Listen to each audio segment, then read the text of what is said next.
What's up, everybody? Welcome to a special edition of DC Infinite Hour. All right, wow, what an amazing opening. Hey, everybody, my name is Jeff. Thank you very much for joining us. Tonight, usually we call this DC Action Hour. We'll call it DC Infinite Hour tonight because we are talking all about the first three parts of Crisis on Infinite Earths, which aired last week over on the CW. I am joined, as always, by my co-host, Marx Pyle. Woo, hey, everyone. Hey, thanks. Good to see you, man. Once again, as we often have on, it is from Sincere Sarcasm, Fernandez. Hi, everybody. Hi, Dr. Nick. I thought you were doing Eeyore or something. Hi.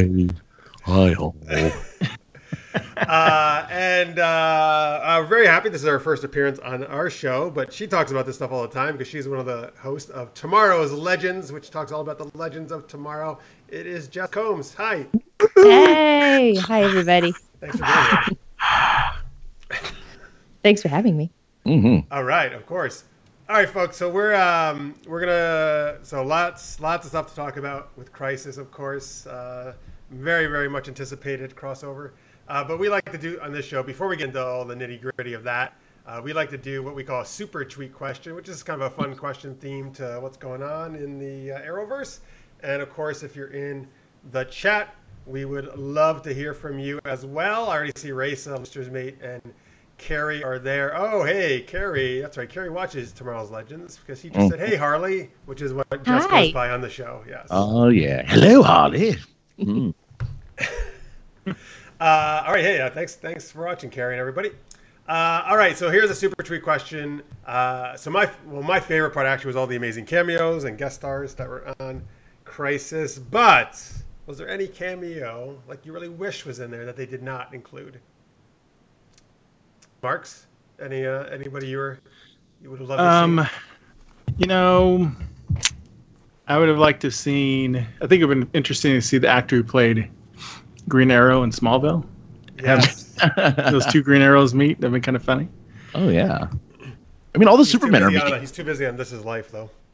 Oh, yeah. And then Dean Cain as Superman would have been great also. Because I liked Lois and Clark back in the day.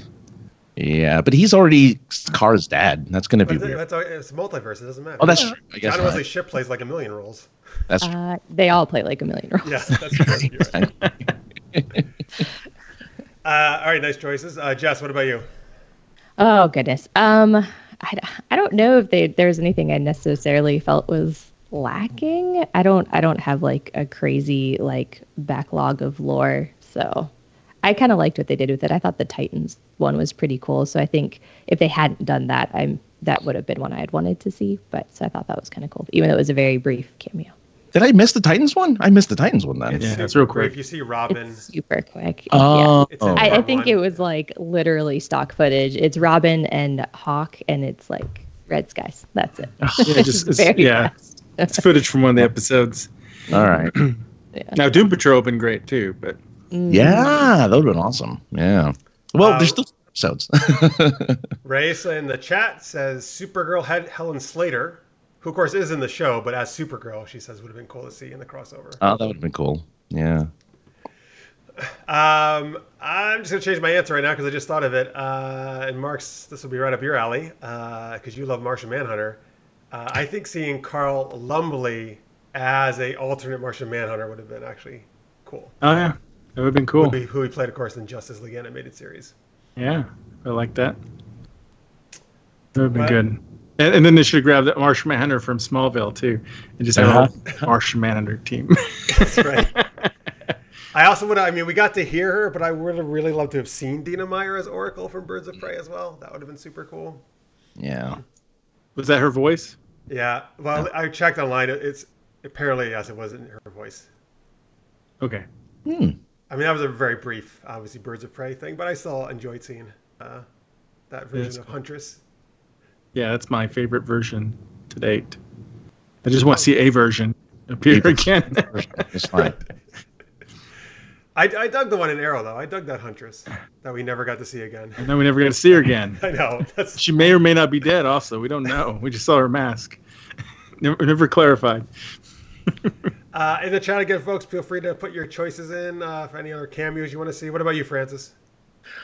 Aside from Riverdale, I would have loved to have seen anyone from the original Superman would have been really cool. Like the movie? 1979 Superman, yeah, the movie. But I don't know if anyone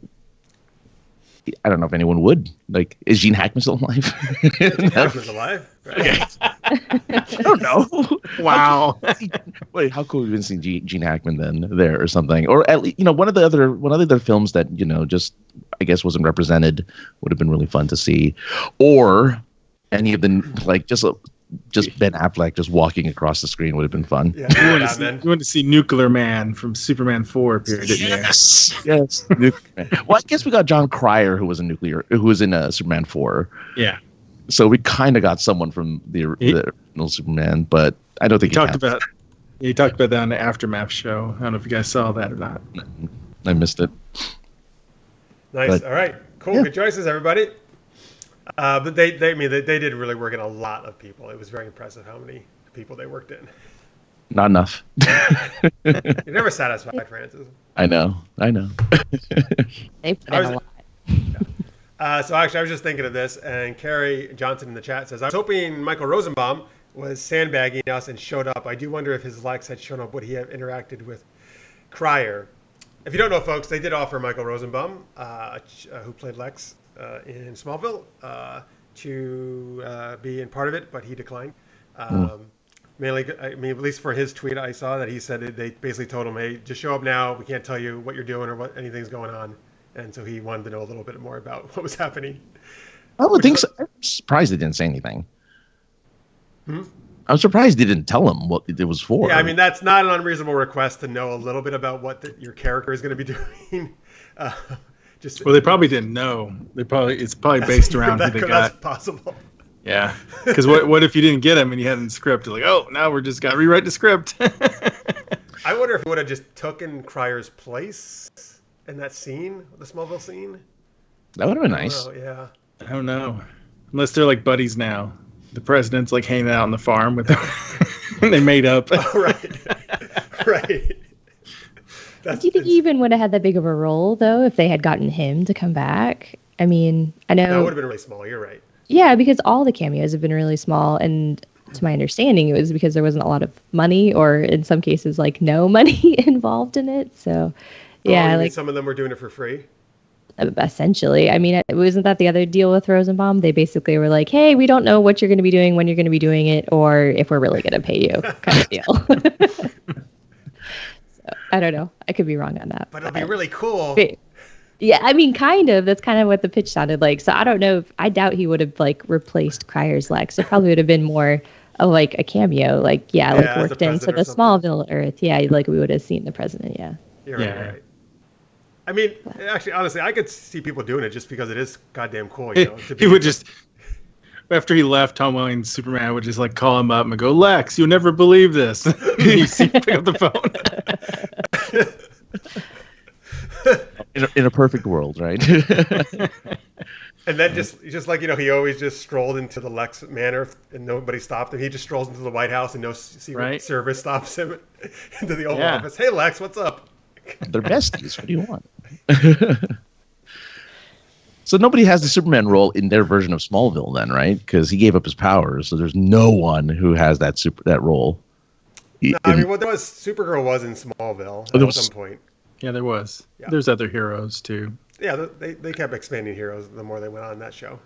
Oh, okay. All right then. Francis, you got 10 seasons to watch, man. Go back and... Oh, God, no. Well, if you want to see the other heroes, just watch the last 2 seasons. That's when they introduce almost everyone. No, but that's not when it's his best, though. Here's what I'll do, Jeff. If I watch 10 seasons of Smallville, you'll watch 3 seasons of Riverdale. No, forget it. The difference is I'm giving you a good show to watch. Oh. Ow. I'm sorry, all you Riverdale fans. I'm sorry. If you love the show, that's great. It's not for me. All right. Anyway, that's enough about that. So, all right, let's get actually into Crisis. All right. So, I guess we can just start maybe overall feelings, thoughts. I guess what do you guys think? And maybe I guess compared to maybe past crossovers, like was it the best one? Was it I don't know. Did it live up to your expectations? What do you think, Jess? Why don't we start with you? All right. I will say, like, if people want to hear like my full unabridged thoughts and feelings, go listen to the podcast. Did you guys already do your breakdown? Your like of it? Yeah, we already did ours. But okay, so I will say that this was one of the better crossovers, and especially when we're considering like the scope that they're doing and what all that they're working into it. I mean, it really is like truly amazing that they're able to pull this off. I still think Crisis on Earth X was my favorite. Oh. And Dominator, I think Dominators are still my least favorite. So I'd probably say Crisis on Earth X, Crisis on Infinite Earths, whatever happened last year. Elseworlds. Thank you. Elseworlds, and then the Dominators. They gave us the baby Dominator Not all the episode. crossovers. Which I loved that so much more. But the first crossover, it wasn't bad, but the Dominators, I just wasn't feeling that. But anyways, we don't need to digress to that. I hate when highly advanced aliens don't wear clothes. It's just weird. I know. Well, Hey, I mean, baby Yoda wears clothes. the Martian clothes. Oh, Yeah. I guess when they transform, they don't wear clothes on the Martians. I don't know. In the chat, White Raisa Martians. says she loved Crisis. Thank you, John Wesley Shipp. Hell yeah, man. We're going to talk about him later, man. I love John Wesley Shipp. He's good. Listener's Mate says, I wasn't impressed with John Cryer's portrayal of Lex Luthor in the crossover as in Supergirl. He didn't take the role as seriously as he did when he was first introduced. Okay. He's getting a little. good in the crossover, but I'm with the person that commented. I also don't watch Supergirl, so. So you haven't seen him in the Supergirl episodes? No, I don't really care for Supergirl, y'all. I'm sorry. No, that's fine. I can't do Melissa. I think she's a terrible actress. She's not my cup of no. Oh, no. Melissa, we love you. I'm sorry. That's all right. I don't know. It's too much cheese in camp for me, so I kind of can't do it. And so, yeah, I wasn't exposed to him at all. And considering the first episode was very Supergirl centric, I was just lost through most of it. Didn't know most of the characters. I mean, I got the Superman stuff because I mostly, I like Superman stuff. And then, I didn't. I was like, I was confused by Lex. I don't know. I didn't particularly care for how his role all started to fit in. But It does take, I think, it probably helps if you have watched the Supergirls to know more about that version of Lex. yeah. I was very pleasantly surprised in Supergirl that I think Cryer really did an awesome job with Lex. Like I was actually really impressed with what he did. Really? Yeah, it was a good version of him.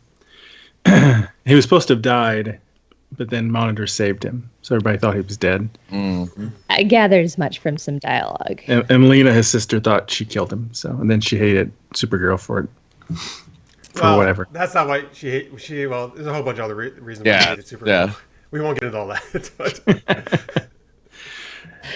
Oh. All right. Well, Marx, what did you think overall of the crossover?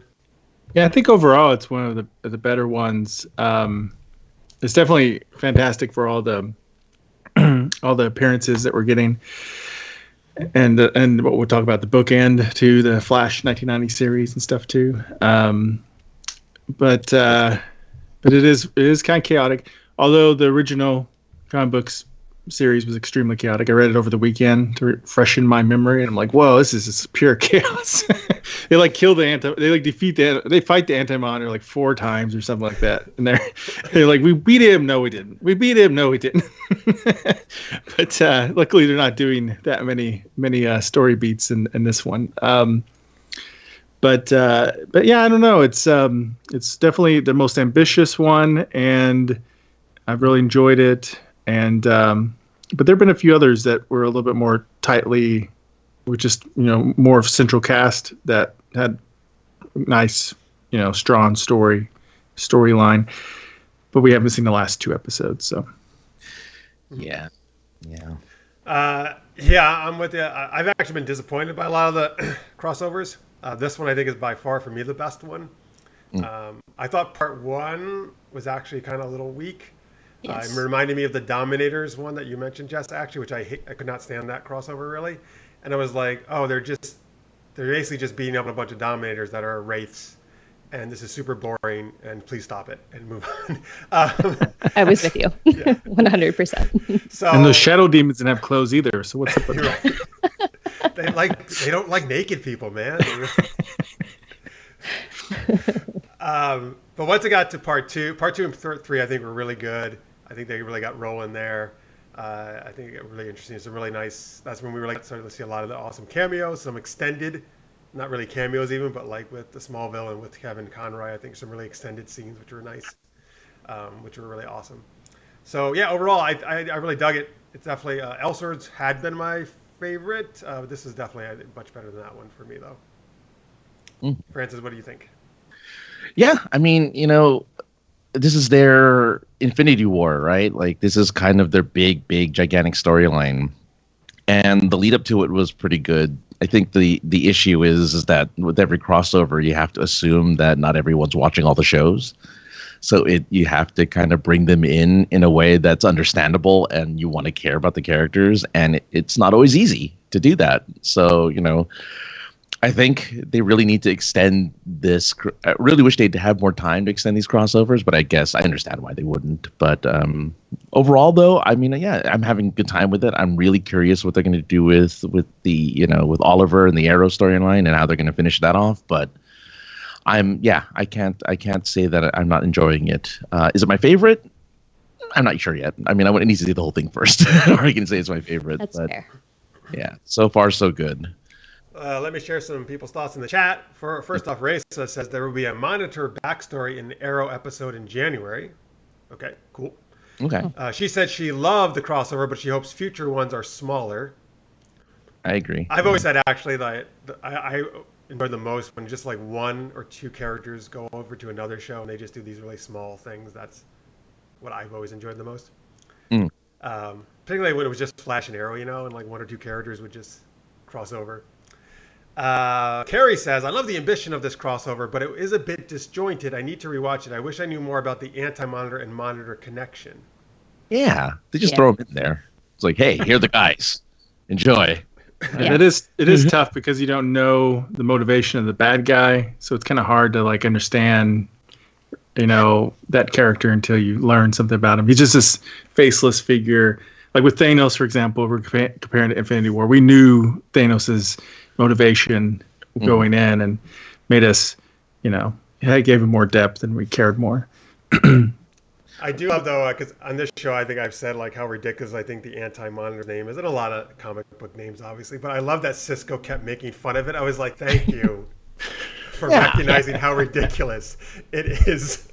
Oh yeah. Yeah. I love so it. basically, he just doesn't monitor anything. He's just like he's not watching. He's like a worst security guard ever.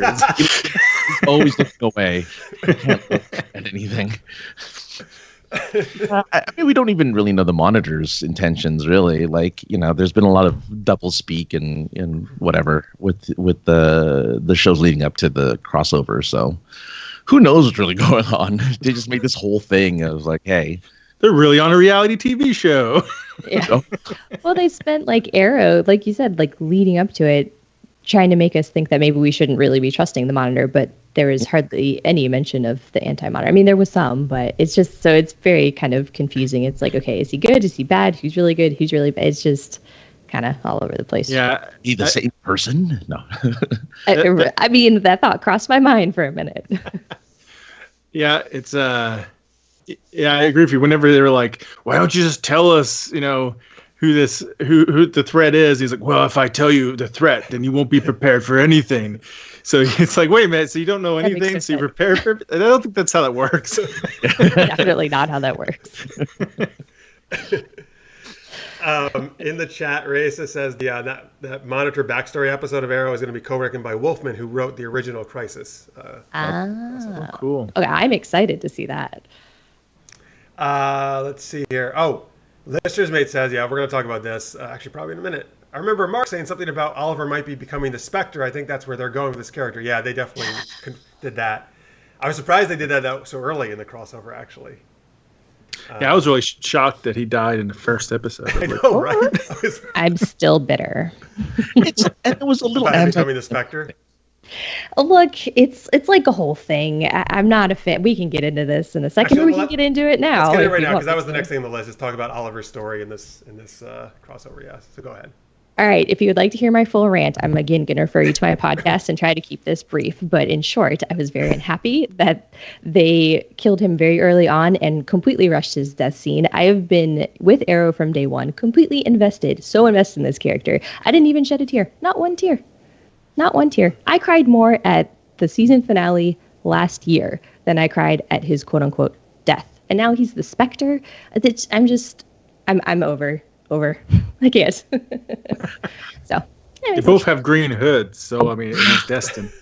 look, oh, They'll kill him again. Maybe they'll kill him again in an emotional fashion before he becomes a Spectre. Maybe Well, they'll. Well, they're probably gonna have to but put he's him. dead. But he's dead. They didn't resurrect him. That's the thing. That's why I was on board with the Lazarus Pit storyline. So I was like, okay, they can bring him back, and then they can like send him off either on his own show or at the end of Crisis, but in a more like memorable fashion. But I don't think that's what they're doing. And now I'm. They'll have to kill his about it. soulless body, though. It'll be like a really sad, like mice But that's and what I'm men saying. kind of scene. Like, just look away, look over there. Oh god. Oh, I didn't even. Oh. Yeah, look at the flowers. Yeah. No, I didn't even Flowers. think about that aspect of it. which is why I think there'll be some MacGuffin to bring his soul back or something. Bring him. Because everyone else, what is there? There's only 6 people left, right? And they're in that one pocket dimension or whatever. They're at the finishing point, so they're outside of time. Yeah. Yeah. So I mean, the potential for how they return the world back, they might bring Ollie back as his normal self and then have him die again. As long as they do it in a gut wrenching fashion. Yeah, that's my point. Yeah, that's what I'm hoping too. Like, make it mean something. yeah. Not just don't throw him out there and not actually show him getting attacked. Really, they just They kind of rush the goodbyes. Look, yeah. I've already said my piece, so It was a little lame because Monitor's like, now you disappear and you disappear and you disappear. Oliver, come on, right? There's no, come on, Oliver. I can't do my wavy thing for some reason. Yeah. Well, because he shot him with the special anti-monitor arrow, apparently. Yeah. Yeah. Plot device. That's why I'm saying. So- yeah, sorry. I go did on. actually get somewhat emotional over it, but I hear what you're saying, and that's the problem with one of my big problems with crossovers is you can't do justice to the characters in a crossover, really. No. It's tough. Yeah. So For their deaths, for sure. Yeah. right, you really need. I'm still hoping, like you guys are saying, I'm still hoping on Arrow itself when they come back, they'll have one episode just to do a proper goodbye. Felicity, Sure. say Because this goodbye. season of Arrow is for me is amazing. It's just as good as it's pretty much ever been. And honestly, and there's so many good actors in all these shows, but honestly, over the years, I really think that Stephen Amell is the best actor in the Arrowverse. Like, he is just amazing. I'm just moved by him, every time I watch him, in any scene. Yeah, I love him, and Grant Gustin. Grant Gustin's amazing, too. I agree. Yeah. Yes. He's great. Yeah. But the major characters didn't get their goodbyes. William didn't get the goodbye. Mia didn't really get a goodbye. Felicity didn't get a goodbye. So William's not even there. yeah, that's the point. Yeah. Like, they're going to bring him back and they're going to kill him all dramatically. I mean, Okay. I'll feel better about that. yeah, I think Ollie will come back and do the deed of killing Anti-Monitor and at the same time killing himself. So, boom. That's my prediction. Even though we're a little ahead of predictions. Yeah, you're way ahead of predictions. That's okay. That's good. I'll take it. Well, in the comic books, at this point, what they did was they didn't have paragons or anything like that, but they had some heroes remaining, or a bunch of heroes remaining. They went to Spectre, I think, helped them go back to Dawn of Time to try to stop the Anti-Monitor from ever being created. And they had 2 teams, a hero team and a villain team. And the villain team all got totaled and didn't work out too well for them. And the hero team were able to help save everybody and give The them heroes and villains are actually working together to stop the Anti-Monitor. Yeah, that's one element that would have been interesting for them to play with that they didn't really do, except for Lex Luthor. Is He whenever sort of inserted himself. But Right. sorry, Yeah. I did not mean to cut you off.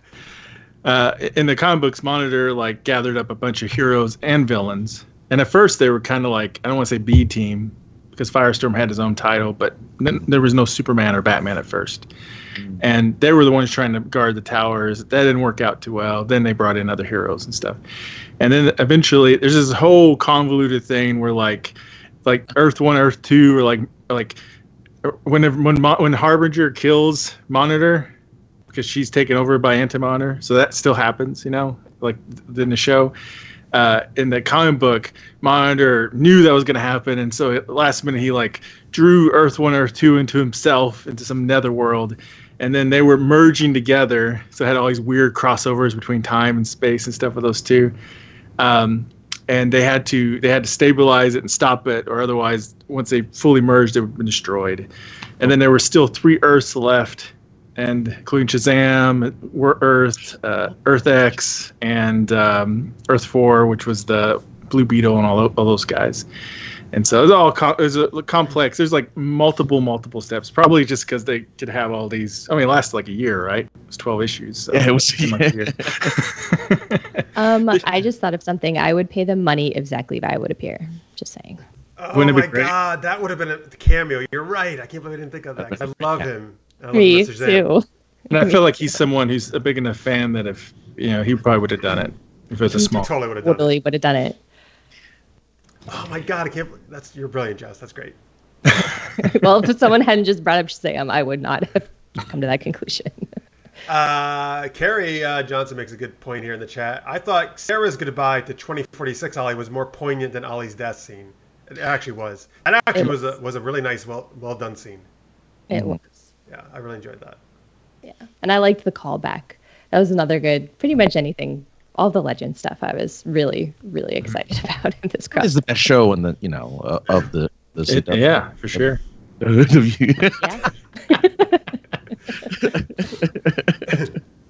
I mean, where else can you have a giant Bebo? It's Look, man. Well, that's the best They had part. giant That's the Bebo best with part of that them. show. Giant Bebo versus Anti-Monitor. Oh, see, now Boom, Jess doesn't like smackdown. Bebo, I guess. Yes. Don't get her started. All right, let's keep going. All right. Well, since you brought him up, why don't we talk about Flash or different Flashes? So I was actually very surprised that they also kind of addressed the whole thing that Barry is not dying like right away already. And Flash 90 took his place. What do you guys think of that?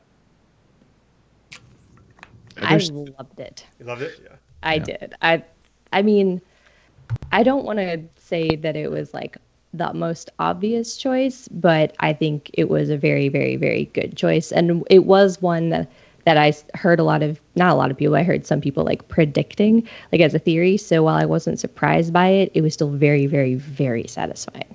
And I really enjoyed it. I love the scene. I thought that scene was way more emotional and impactful than Oliver's death scene. Oh yeah. Yeah. No, I agree. I cried over that scene. It was a great idea. Especially the flashback. Yeah. Right. Well, see, I That's love what that did they it. showed us That's what a did it. scene from the 90s Flash series. That was great. No, I agree. Yeah. I mean, what else? I guess that was a really good. I mean, how else were they going to do it? Because he has a whole other season left to do. Gustin can't just die. Right. So it was a really good way to turn that around. Would have been cool to see fake Jay Garrick for some reason. I kind of wanted to see fake the one who ended up being Zoom. I'm sorry. Hunter Zolomon. Yeah, Hunter Zolomon. Thank you. That's it. Hunter Zolomon. I would have liked to seen Hunter on Zolomon on there for some reason. I don't know why. I just liked his character when he was pretending to be good. To see a good version of him in an alternate Earth come in would have been like fun. Yeah. But I think, Jess, you're right. I mean, having John Wesley Shipp play a character doing that, I think, is the perfect thing with how important he's been to Barry in different roles in that show. Mm-hmm. Yeah, It's paying homage to the original Flash series too, or the 90s one. Yeah. Yeah, it's good. I think the only thing that would help it be a little more powerful is if we'd seen that Flash just a little bit more, and then to miss him would be more powerful probably. I almost thought you were going to say Ezra Miller, but okay, you're right. Yeah. Well, yeah, that would have been interesting too. And he's a huge fan too, so you never know. He might have been willing to try that out. Probably Warner Bros. Wouldn't let him do that, though. No. In the chat, Lister's Mate says, Bebo loves you. That's right, he does. I want to see Baby Yoda have a Bebo doll in The Mandalorian. I would die if that actually happened. That would kind of be amazing. That's where Bebo really comes from, is a galaxy, a long time ago and far, far away. Oh yeah. Look, if you want a crisis on Infinite Earths, that's what you do. You put all of the cute little you put Yoda, you put Baby Groot, and you put Bebo all in one place, and the world explodes. It'll be too much cute, just too much. Cute bomb. Yeah. See the Legend season finale a couple of seasons ago. Oh, that's true. Yeah, that's right. Carrie Johnson in the chat says the John Wesley ship sacrifice scene was awesome, and so was the scene with Barry and Black Lightning sharing stories of sorrow and loss. Powerful stuff. Yeah, it was nice to have him. Well, I would have liked to seen a little bit more Black Lightning. I hope that's not the end of seeing him. He got a good, pretty good, more than I thought in this crossover though, time wise. Should have been a Paragon. Why wasn't he a Paragon? Well, Yeah, this is the first exactly. crossover he's ever been in, man. It's like amazing they even were. They finally put him in there. finally acknowledged his existence. Yeah. We allow this. Yeah, it would have been nice to see. Well, no, I think we'll definitely see more of him in the next episodes. I mean, we got a lot left. There's a lot more to go. Yeah, there's a lot to go. Yeah. All right, now Carrie's stirring up trouble in the chat. He says, I will say this once. I've seen the first 2 episodes of The Mandalorian. I am not a Baby Yoda fan. Uh-oh. That's totally fine, actually. Hey, look, Jess doesn't like Bebo. You don't like Baby Yoda. It's all right. Carrie, you need to leave some feedback for tomorrow's Legends, because Martin co-hosts a Mandalorian podcast. Just do it for me. Does he? Oh, that'll really get Martin worked up, I'm sure. Yes. It'll be great. I think Baby Yoda's like the best thing of 2019. Anyway, I haven't seen any of The Mandalorian yet. I've just seen all you of them. haven't? see him? Okay. You've seen the best part of it, really. No, I'm just kidding. Mandalorian's actually really, really good, but It's on my list. That's a good one. It is really, really good. I agree. really good. Yeah. Listeners Mate says, how is the crossover related to the Bloodlust story on Flash? Well, the crossover is usually not related to any of the stories. Well, that's a great point, though, because that'd be cool if they actually did try to do that, but they don't. Yeah. Blood work. Blood Blood work. Work, you're right, Blood which is a Work, terrible name, too. It was terrible. It's Oh. like, they will fear blood work. I'm like, Like, not with that name, I'm not, buddy. no, probably not. You will fear phlebotomy. I just want to see if they will fear CPR. I love, I'm sorry, I'm forgetting his name right now. The actor who's playing that, obviously, who was Mohinder on Heroes. Oh, yeah. Yes, Like, Sendil he's- Ramamurthy. Thank you. I'm loving him, man, on that role, though. Like, Oh, he's such doing a good gravitas in that role. It's like, oh, you're so good. Oh, Look, the accent helps, I think. I like his accent. His accent's amazing. and he is not a bad-looking dude, so that helps That's too. true, too. Yeah. Do you like him with all this, when his face goes all low? No, but I dig the horror vibe. Like I was really liking that arc on the Flash. It was cool. Oh, yeah. I felt it was... Anyway, that's not crossover stuff. So, yeah, no. All right, so we talked Oliver, we talked Barry. Let's talk about Batwoman and Supergirl. They had quite a bit of screen time together. Yeah. They did. So and we've talked about this on the show, right? We always thought they were really going to push Batwoman Supergirl team up stuff, which I think they're really trying to establish here in this crossover, and that makes total sense to me. And I actually think their scenes were really good together. I think Ruby Rose was really good in this crossover. Unlike Jess, I actually do like Melissa. I liked Ruby a bit better, but I thought they worked really well. I thought their scenes were cool, and it was a nice, kind of setup that I'm sure we're going to see some just world's finest, I suppose they're right, of Batwoman and Supergirl coming up. Yeah. What do you guys think, Marx? Yeah, the scenes were good with her. I think she's grown in that character a lot more You mean Ruby? this season of Batwoman. Yeah. But yeah, I think it'd be interesting to see the relationship, especially after you saw like Bruce Wayne, who turned dark and killed Superman and such. So that can always be a shadow, standing over of, concern or not concerned of their relationship at some point. But they're good, just like Batman, Superman. They're good contrasting point of views of the world. One's a lot more hopeful and sees the glass half full, and the other one's a little bit more darker and sees the glass half empty kind of deal. So it's good to see those contrast. Yeah, Jess, any thoughts? Batwoman, Supergirl? Yeah, well, I mean, I've not been watching either show, to be honest. So how did that work for you then? I guess seeing them and not really.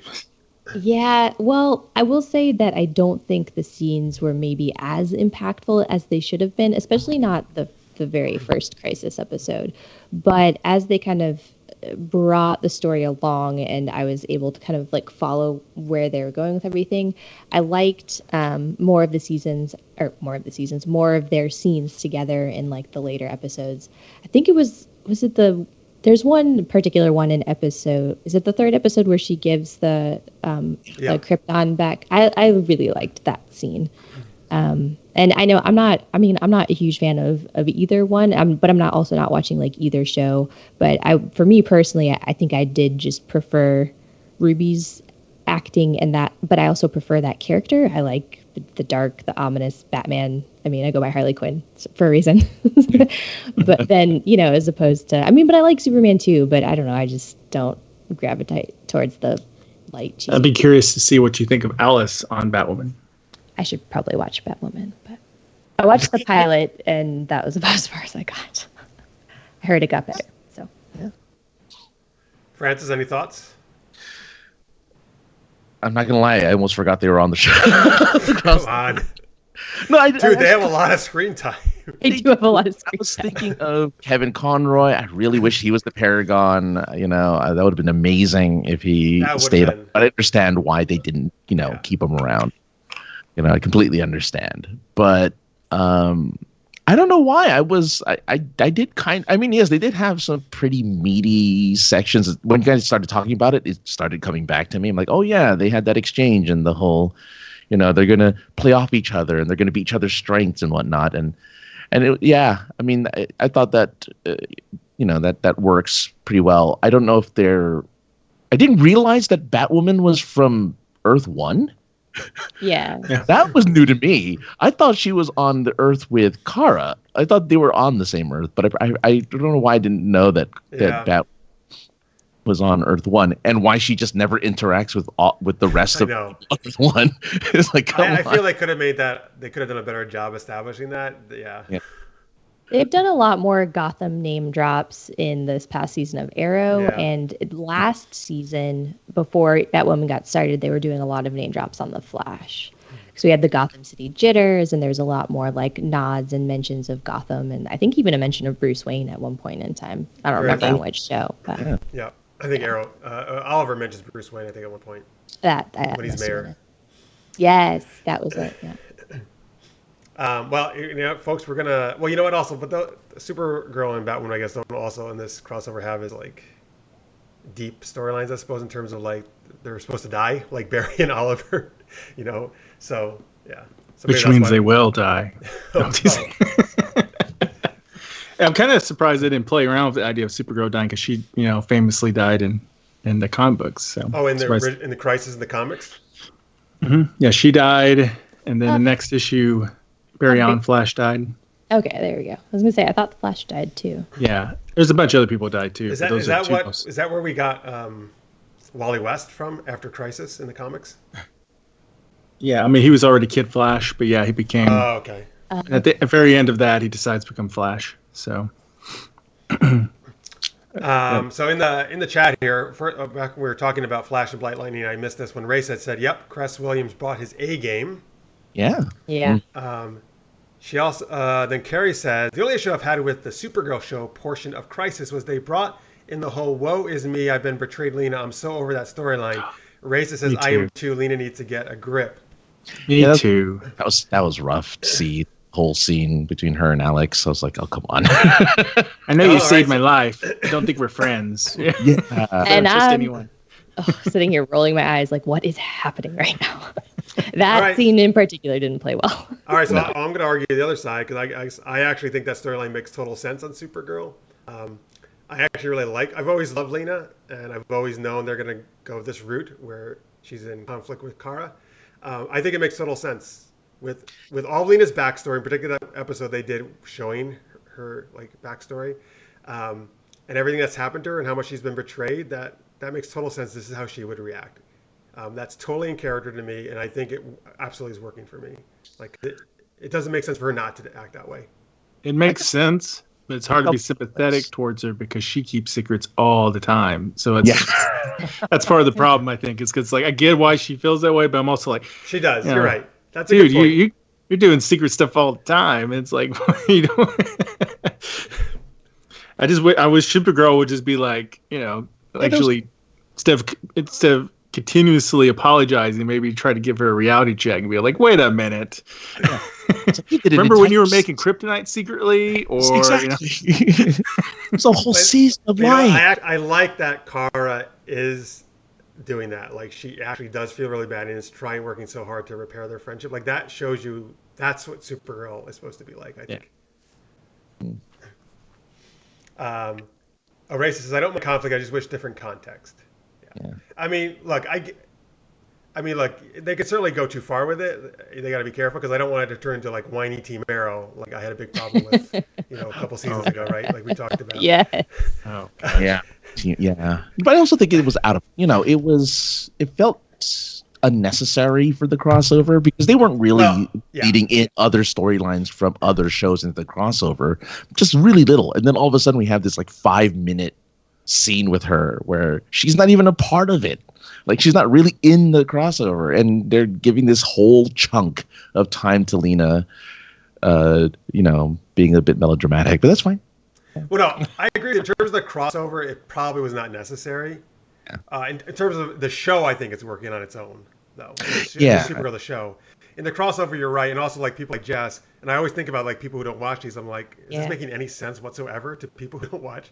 Like, it's so. I mean, not that I was lost. I mean, I got what was happening. It just had zero impact on me because I have no attachment to these characters. But that's always going to happen with the crossover. There's just too many shows now. Right. Oh. And during that, like, that's a Supergirl episode, right? So they feel we have to work in every character.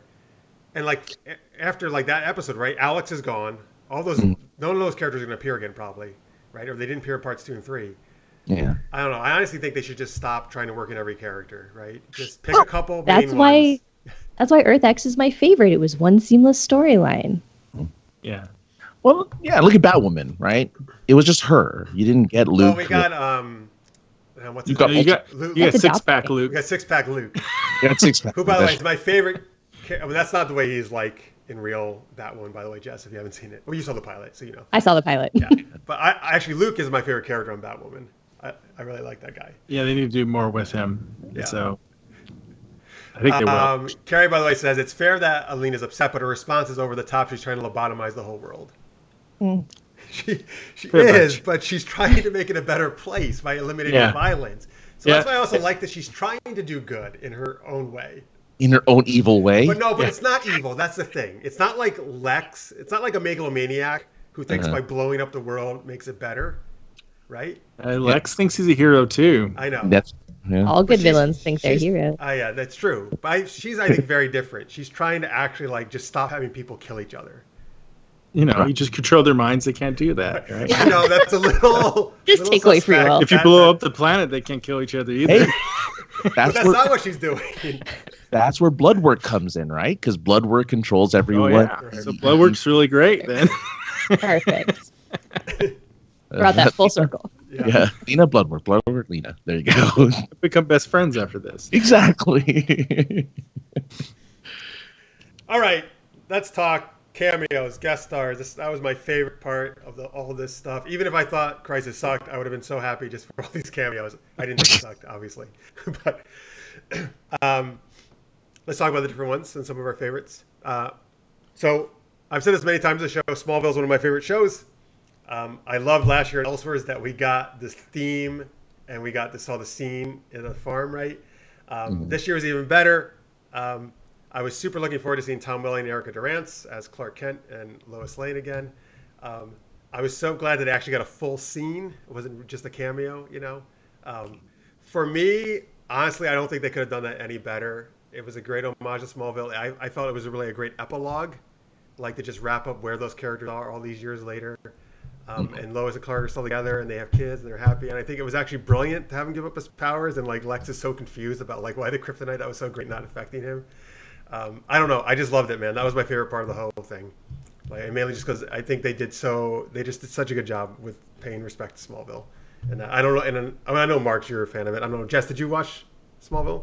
Here and there. I mean, I know enough about it. Obviously, I know who Tom Welling is, and I'm familiar enough with like the general storyline and the lore. I liked it. I mean, I thought it was well done. Again, coming from someone who wasn't as engrossed or ingrained in that specific TV show, but I thought that I thought it was really well done.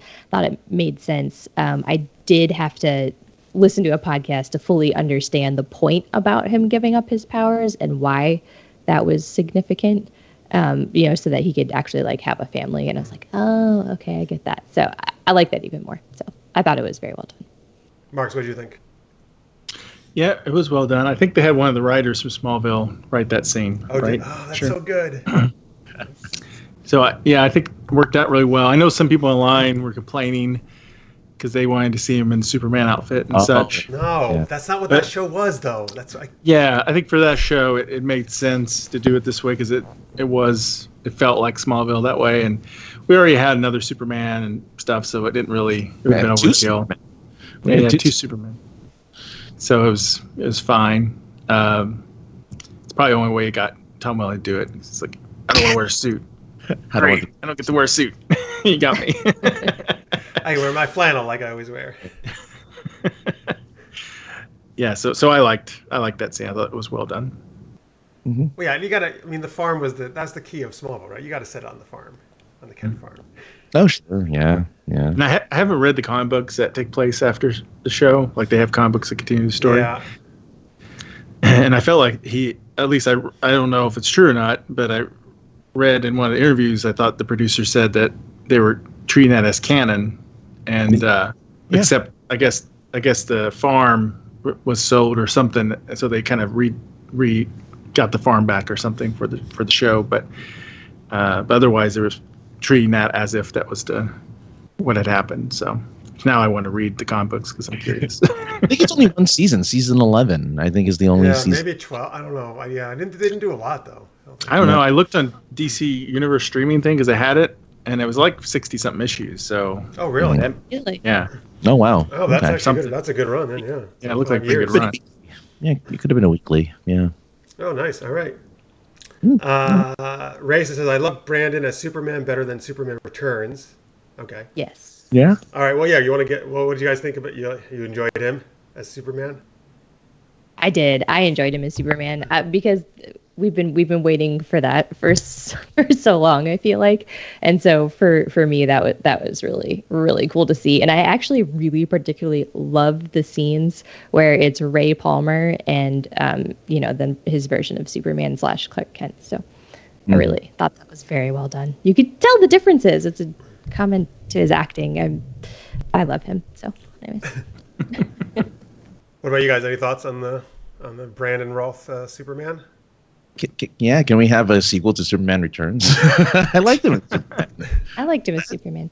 That was really good. He really embodied that whole kind of, I mean, I guess Christopher Reeve kind of essence in Superman. And that's a really fun part of Superman. We like that. We like that part of him. And to see that again, even as Kingdom Come Superman here, it's like, yeah, I like it. Yeah. And he's apparently jacked, right? Who said that? I forgot who said that. Who came and says, "Oh." Oh yeah, Iris. I think it's Iris. Yeah. Yeah. I thought he did a great job, and it's a nice touch making him Kingdom Come version of him. And then also it's a nice nod to the original comic books too, because Earth 2 Superman, the original Superman, plays a big part in it. So that's kind of the nod to him. The listener's mate says Superman versus Superman was the best thing ever.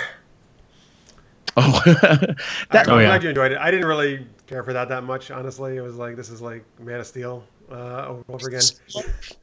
I love how Supergirl Superman is so much smaller than Brandon Routh's Superman. Like, you can tell there's a difference in body size between those two guys.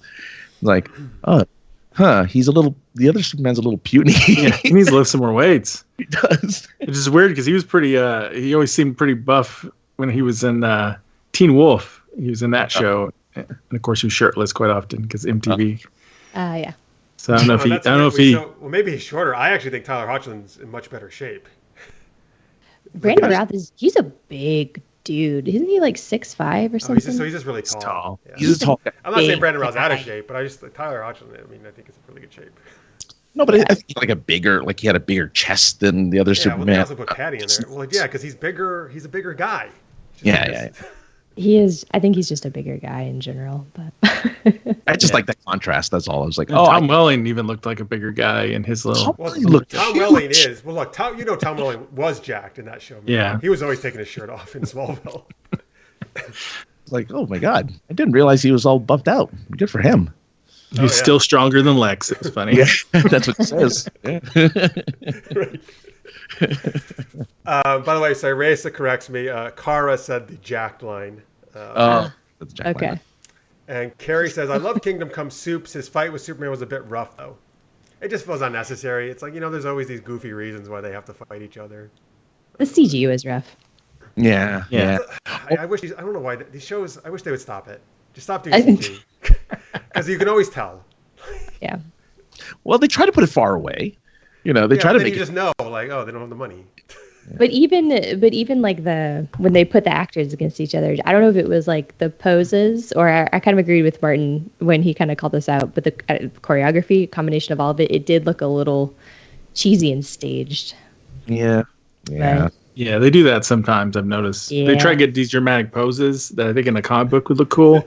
And live action are just like, Yeah, it's one of those things that doesn't quite translate. That it's like, it's okay. Just leave that one on the pages. I remember on Supergirl when she's fighting, who was the evil? Rain? Yes, Rain in Lena Luthor's base, and they charge each other, and she's like, "Whoa!" doing this really awkward punch thing, and they like freeze it. And I'm like, why would you be punching? What is happening there? Just for the freeze frame shot. Yeah, just for that freeze frame. So look cool. It's for the cover of the comic book, man. Come on now, Marx. I think it's always tough when you have like Superman, Supergirl, super strong flying characters to do fights well. I think it's very tough to make that look good. Like that's why I think Arrow is so much better, because they're just doing kick-ass martial arts fights, right? And I think those look awesome. Yeah.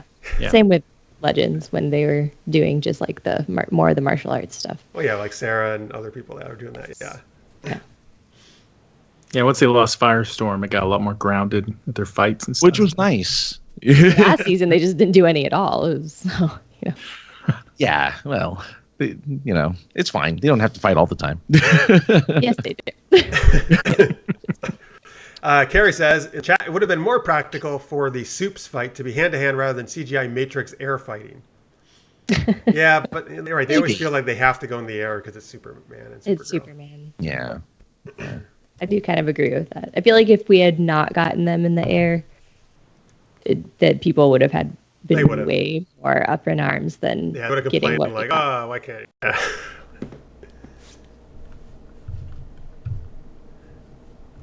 All right. Sorry. Are you guys still there? I'm here. I'm still here. Oh, right. Sorry. I don't know. I just lost everybody briefly on the feed. That was weird. Yeah, I did too. Dun, dun, dun. All right. Well, tell us in the chat, folks, if you're still seeing us. Hopefully you are. I have it up, so I'll let you know if anything happens. All right. It's still good. Okay. Hey, everybody's popping back now. Okay, there we go. Yeah. Except Marx. Marx is a no. I don't know. We can hear you, Marx. We can hear you, but you're just a symbol. You're the symbol of hope, which is the S. Symbol of hope. Paragon. So you're saying the Skype symbol is like Superman now?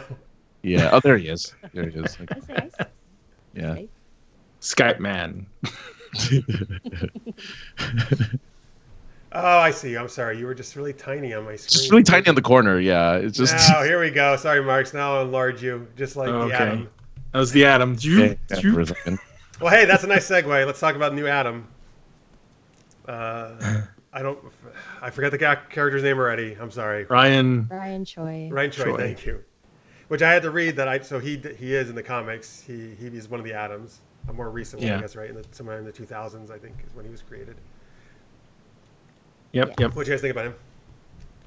Also one of the Paragons, right? As well in this crossover. I like the actor quite a bit from when he was on Supernatural, so I know he can be a fun guy. I don't know. We haven't seen enough of him yet. I know. Yeah. We need more time with the guy. But He's got a family. He's a scientist. And he's a Paragon. That's all we know. But I like that his family was so important to him. He's like, no, sorry guys, I gotta go be with my family. The world's ending. I'm not gonna go do whatever nonsense you want me to do. Yet he was still swayed to become the reluctant. Yeah, he was. What's he the Paragon of? Did they say? Humanity. Humanity. Because I think he's the only, at this point in time anyway, he's the only one of them that's not powered, I guess, or has a quote superpower. Because technically Sarah Lance doesn't have one either. Batwoman too. Well, but that she's like borderline. That's a different. So are they replacing? She's got her gadgets, right? I don't know. Are they replacing Brandon Routh then? Is that what's happening? Brandon's leaving the show. Routh. Oh, he's leaving the show. Yeah. But so as far as I know, he's going to be on this season of Legends. I thought he was only going to be on a little bit of it. You think he's going to be on the whole run? He's on a good bit of it. Oh, that's good. They were posting some behind the scenes pics of him and Nick Zano, so because they're like best friends in real life. But oh, that's great. I thought for some reason he was going to like leave really early. I don't think so. I mean, I could be wrong. I could have sworn that they posted something from one of their final. Oh, you're the Legends expert, so I'm sure you're right. Yeah. Don't hold me to that. But you're our go-to. Let's see what happens, guys. Sorry if he disappears in the first episode. They're like, Jess, God damn it. Oh. I have failed this podcast. What is this live stream? She tricked us. Don't trust anyone named Harley. I know, right? That's right. We should know better. Wow, I didn't realize Legends had a revolving door of superheroes, though. That's crazy. Yes. What do you mean? They've done that every season. Not really every season. They do a lot of turnover on that show, man. At least they like to kill characters in crossovers, so there's that. Right. Yeah, Firestorm. By the way, Carrie says, question mark, Adam replacement on Legends about the new Adam. That's what I was thinking. I was thinking he's probably going to take over for Ray afterwards. I think eventually he will. I hope it's not too soon, because then I feel like, I don't know, I'll feel a little bit cheapened, because I feel like the writers purposely wrote Ray off and Courtney Ford, his wife's character, they wrote them both off because they said that their storyline was done and they didn't have anywhere to take them. Right. And I'm like, if you don't have anywhere to take his character, I don't understand why you all of a sudden have somewhere to take a new Adam character. So that's kind of like where I'm a little bit, let's just see how this plays out. Yeah. I want to like it because I like the actor. I liked kind of where they were going on Crisis, but I just don't want it to be like, oh, here's Brandon Routh's replacement just because. Like, I love Brandon Routh. I didn't want him to go in the first place, or don't want him. It weirds me out that he's leaving. It really does, because he's. I'm sad. One of the few originals, right there left from that. Yeah. Him, Sarah, and Mick. Yeah. And he has kind of he's kind of the heart of the crew, He's got the big softy of the crew, but all right. I'm bummed that I love Courtney Ford as Nora, man. Like I wish she really didn't get a lot of time on that show, unfortunately. Like I wish it sucked that they're leaving. Yeah. Yeah. Well. Yeah.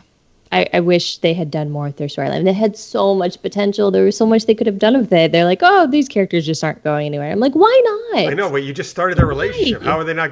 How are you done with their storyline already? So many places to go with it. I know. Anyway. Yeah. Well, it'll be interesting to see if Ryan, this new Adam, wears the exact same suit, or if it's going to be any, variation. Because the normal Adam doesn't have like an armored suit or anything. So, like that in the comics. Yeah. Be interesting to see if they do a variation of it. I'm interested to see what they do, but it's tights. In the chat race, it says, "I am pissed they killed Harry and Jesse on Earth 2. I want them back." Me too. Oh, they're gonna come back. I think they'll be back. I don't think they're necessarily totally dead. Technically, all theirs at this point are gone, so they'll be back. Actually, technically, everybody's dead. You're right, except those. Except the people at the vanishing point. Yeah. I forgot a cameo they should have had. Sally Spivot. Patty Spivot. Patty Pat- Spivot. Patty Spivot, Like, sorry. who the hell is Sally Spivot? That's Is Earth her sister? 57. No one knows what I'm talking about. What's going on here? Well, dude, you know me. You know Patty Spivot has been like my favorite character on The Flash. And I know you're never gonna get her back, but I wish, man. So unceremoniously, like, why put her in there just to get her rid of her? Like, come on now.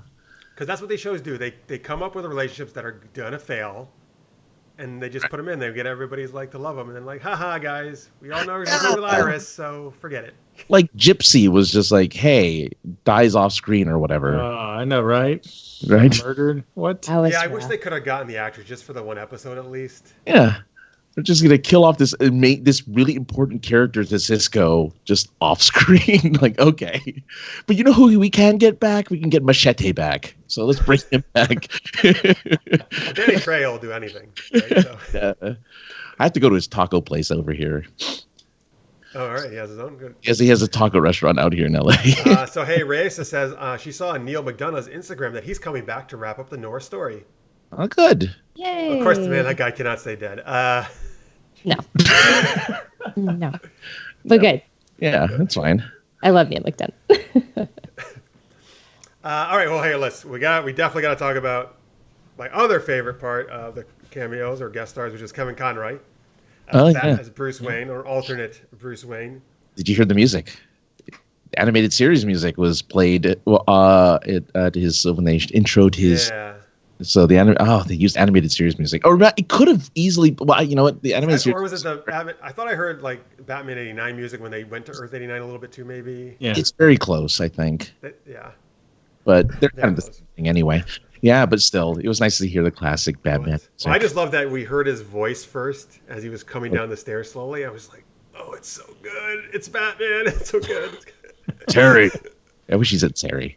Anyway. His name is actually Terry in that one.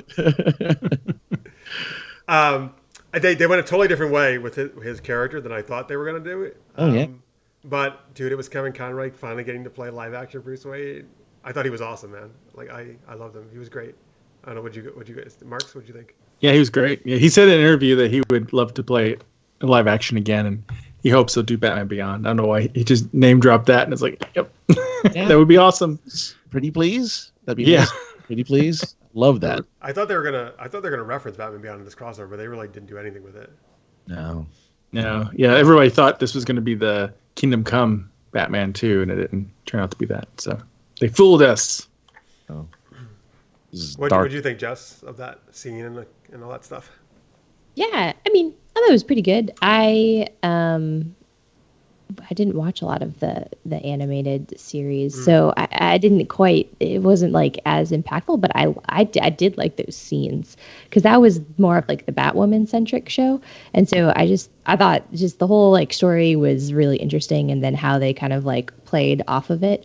I don't know. I liked it. I thought it was. I didn't think his like performance was like stellar, the most like amazing Batman I've ever seen, but it wasn't bad. I mean, I thought it was pretty good. It was pretty good. Like from someone who doesn't have like any like background. That's with fine. him. Yeah. I get it. Yeah, because I think the voice really is what gets a lot of us. Is because it's that Batman. Yeah, I mean, like I think, and a lot of people obviously think he is the best Batman for them. I agree. Yeah. Yeah. But I thought he was awesome in live action, man. He was great. And I think, and him and Ruby together were, I think, really good too. I did like them together. Yeah. That worked really well. Raisa says he rocked, so she really enjoyed it. Hey, Francis, any thoughts on the Kevin Conroy that scene? I like I said, the voice. I mean, just hearing him, I wish he could talk the entire rest of the crossover because I just love his Batman just voice. Have him talking. Just have him talk. Have him narrate it for everyone. Once upon a time. Please. No, I really enjoyed it. I mean, it saddened me that he became kind of this, evil Batman, but maybe not evil Batman, vengeful Batman at least. So that made it sad. Would have been nice to see him be more of the traditional, like, heroic Batman, but it's fine. It's fine. Yeah. It's all right. Well, that's just one I know, Batman. Yeah. In the chat, Carey says, I love Conroy, but Michael Keaton has to do Batman Beyond. He's unhinged enough to make that role awesome. I would have loved to see Michael Keaton do a cameo in this movie. Yeah. Like a Christian Bale, Michael Keaton just walking past each other. Would have been me. That would have been pretty funny. Wait, who? Michael Keaton and who? Christian Bale? Christian Bale. Yeah. That would be funny. Oh, they're so good. Or Jack Nicholson. No, don't do project. No. What about Jim Carrey, Riddler? Now Arnold Schwarzenegger, might as well throw him in then too. Right? Yeah. My favorite Batman movie ever. I just wanted to walk by and say, "Nice to meet you," and then walk away. Well, speaking of lines like that, hey, I loved Burt Ward, man. It was super quick, but right in the beginning. Yeah. Only, I don't know, some Skies of Doom or whatever the hell it was. Crimson Skies. Crimson Skies of something. Yeah. His delivery was like right on, man. Like just spot on, Yeah. like how he did it back in the 60s. Oh yeah. That was great. Awesome. That was when I got. I watched that. I watched those when I was good. little. You're like, now that's a performance, guys. You gotta pay attention to that. No, it was Why very can't the rest of you act nostalgic. like that? Oh, very nostalgic. It is. Yeah, I get that for sure. So besides the ones we mentioned, what else? Any other cameos or guest appearances you guys really liked? Lucifer. I like that That one. was really cool. I really like that. I was Yeah. like, wow, I forgot Lucifer was a DC show. Yeah. Yeah. You just forget, and then there he was, being all swarmy and He cool. played Smarmy an or important swarmy? part. Huh? Smarmy. Smarmy, not swarmy. I thought you said swarmy. Like, is he like an insect? He's swarmy. He's shawarma-y. Oh, he's shawarma, like Iron Man and the Avengers. Yeah.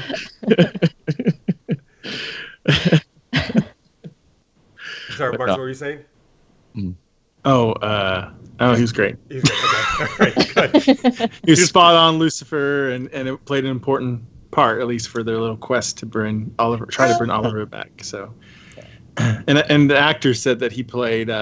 He took this as like before the series started, so it was before he started Being a good guy. Being a good guy, yeah. So I thought that was a nice detail to hear, because he had said that there was a theory that he was going to be in it, and he told people, no, I'm not in it. I don't talk about it. I was in Vancouver for something else. Oh, yeah. Yes. Yeah, something completely different. Yeah. As soon as I saw Earth 666, I was like, oh, yes. Yeah, I mean, I'm not a fan of that character or the show, but he was good in that scene. Like, he did a good job. Yeah. He was. I've never seen the show, but I liked the scene. It worked. It had a very Constantine vibe, which I dug. So Constantine was great in it, and it made sense. Lucifer and Constantine was a perfect fit. Yeah. Together, yeah. Yeah, and it felt more Constantine to me, so I liked that. It's a little bit more dark, like the original show. Mm-hmm. They need to meet up again. It needs to be Justice League Dark and have Lucifer in it. Yeah. Yeah, and the Winchesters come by, and That would have been a perfect cameo Scooby-Doo too. shows up too. Great. I think that would have been great with Supernatural. They could have had a red sky and they look up and it's, oh, is it apocalypse again? We got to stop this. exactly. So you basically just want every CW show to work it in somehow. I think they should have. I think it was a missed opportunity. I think it would have been great. I agree. I'm with you. That would have been fun. It would have been hilarious. It's their last season. What are they doing? Oh, Supernatural. Yeah. Supernatural last season. There's tons of stock footage where they're always looking up going, so they could just use that. So. And in the chat, please tell us, folks, if there's any ones we missed here, cameos and stuff. But anything else you guys want to mention, cameo-wise, that we didn't hit? You didn't you didn't mention Birds of Prey, did you? You did. Who? Birds of Prey? You did Yeah, mention. well, we talked a little bit earlier. We didn't, but yeah, I thought that was great. I know Marks and I, we keep talking about we want a new Birds of Prey TV series. Yeah. But it was very brief, but it was great seeing Ashley Scott again in there and hearing Dina Meyer. Yeah. I was kind of sad it was so quick and they died so quickly, but Oops. The hairstyle still looks good on her though. She just looked the same, man.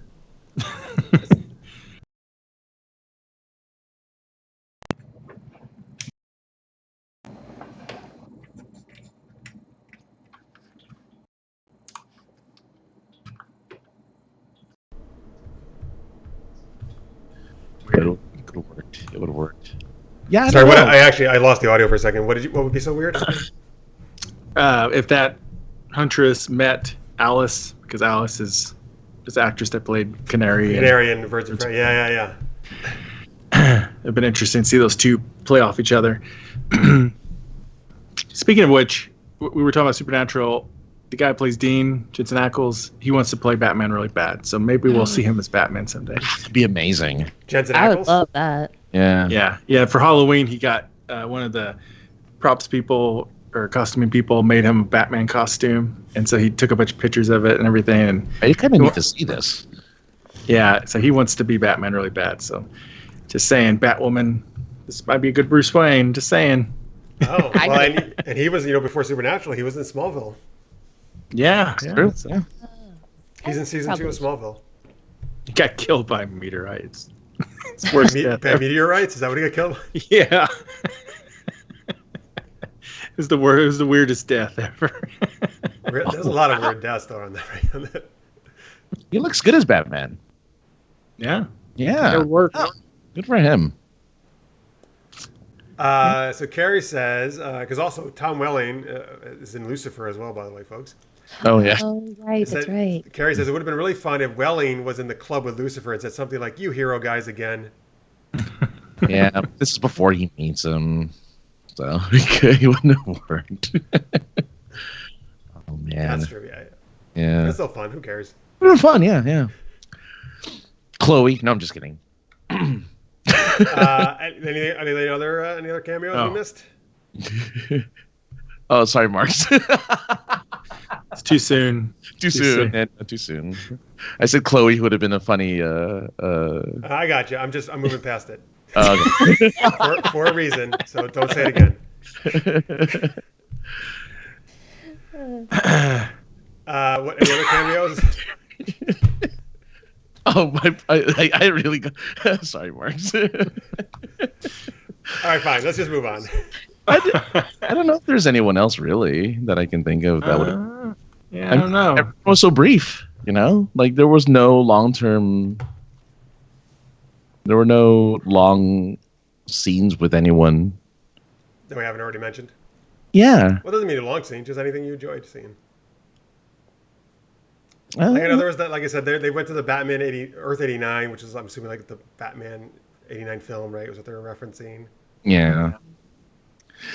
Yeah, I guess I'm just still waiting because we're supposed to still see Linda Carter's Wonder Woman. Yeah, well, you know what? Tammy Anderson just put that in the chat. I know she's not part of the Arrowverse. She says, yeah, but I would love to see a Linda Carter cameo. Oh, so she actually played the president on Supergirl. Yeah, and Right. wasn't she was in on the Earth X crossover, wasn't she? Oh, was she on that one too? Yeah, the president. I thought so. Well, it was pretty sure it was was it the Earth X one or was it it wasn't Elseworlds? It might have been was it? One. I think it was Earth X one. She's at the very end where she gives that nice speech. Mm-hmm. I'm pretty sure because she's introduced as the president. And everyone's like, "Oh, it's Linda Carter! Like that's awesome." So She got her job after the Dominators killed the president. yeah, But then she was actually an alien, and then there was no big thing. Yeah. But I was under the impression that she was going to appear as Wonder Woman as a cameo Wonder Woman here. I thought that was I thought in I Crisis. thought I don't know if they've too. said. I don't know if they've ever said. Oh, so maybe. So I think It maybe was that's what definitely Tammy. a rumor. That's what Tammy probably wants. Though. I think she wants her as Wonder Woman as a cameo. Yeah. I heard that. That'd be awesome, man. You're right. We still got 2 parts. Maybe we'll see it. Yeah. Yeah, we still. I guess you know what? I'm assuming like all the cameos are done, but that's not necessarily true. Because there were so many of them already. But But there was supposed to be a big announcement that Sunday when the first episode premiered, and then Mark Guggenheim, right? Is that his last name? Yeah. I said, sorry guys, it's gonna have to be until we'll announce it in January. So I'm curious what that was supposed to be about. we're supposed to be about Crisis, or we don't know. Well, it was gonna be that night the first episode of Crisis premiered, and then they postponed it till January. So I'm just curious to see what that is. It'll probably be nothing. It'll probably be like a Bebo toy or something. yeah. Get yours now for $9.99. Well, I think that they're going to keep adding. You said that the Stargirl one was DCEU, right? It wasn't, or DC. It's DC Universe, but they're also going to show it on CW. They're going to show it. Yeah. Yeah, same producer too, so they want a crossover. They could, but Yeah. it's Okay. Hey, they did with Black Lightning. Might as well, right? Yeah. In the chat, Scorpio Moon just joined us as well. Hey, man, thanks for being. He says, not going to lie, I pretty much got into the whole crisis for Smallville. Well, that's the best reason to do it, so as far as I'm concerned. Yeah. So I'm with you. Well, let us know what you thought of the Smallville one then, Scorpio, since you just joined us. And Carrie says, since we're dealing with time travel in crisis, you think any Legion of Superheroes show up? No. Wow, that was quick. Mon-El can appear. Oh, yes. I want one. Sorry, I got some of the worst names. Is it Bouncing Boy, Marx? Is that your favorite, right? Yeah, he saved the world. He saved the multiverse. Come on, Bouncing Boy is going to be the key to the whole thing. Matter Eater Lad. Matter Eater Lad. I will eat the anti-monitor. Or Arm Boy. Arm Fall Off Boy. Karate Kid. I think there's a Karate Kid. There's a Karate Kid in Legion. Yeah. Yeah, Karate Kid. Lightning Lad, right? Is that one? Oh, yeah. Lightning. Yeah. God, these Lightning names Lad. are awesome. I know, they have all the most ridiculous names ever in the Legion. They do. Terrible. Because when you go to the year 3000, apparently, the names get even worse. Oh, that's how that works. Okay, good to know. Was Aqualad a... No, he's a current. He was he was like what? Young Justice, Titan. I don't know, one of those, right? At some point. Young Justice. Yeah, Teen Titans. Young Justice. Now the Aqualad and Young Justice cartoon would be amazing to see a live action version of that character. I like him quite a bit. If you've ever seen him. Okay. Gary says if they do the Legion, it would be a chance to bring back Wynn from Supergirl. Oh, did Wynn go off to help the Legion? That's right, because Brainy. Oh, yeah, that's there, right. Yeah, they switched off. They traded places. No, wait, where's Deathstroke, by the way? Oh, they need to bring him back. That's you know what? He walked off into the sunset. Yeah, what happened? That's the one thing I'm disappointed with Arrow. They're bringing everybody back, which is awesome. They're giving such callbacks, but I don't get the most important one. I feel would be Deathstroke. Yeah. As the one surviving other survivor of Lian Yu. Well, they brought they're saving for the end because there are still 2 Arrow episodes left. There are 2 episodes. Okay. Yeah, Arrow's not over yet. Mm-hmm. Well, on the island, they had a version of him. I guess that was supposed to be. Was it his brother originally? Was a bad guy or something? 2 eyes. Well, there's a whole lineage, I guess, because there's Slade Wilson, who was the original Deathstroke, I guess, as far as our Arrow continuity is concerned. And then at various different points of time on different shows, both of his sons become Deathstroke. And when Legends goes to 2046, that's when the older one, Grant, I believe, was Deathstroke, and that I did not care for that version of Deathstroke.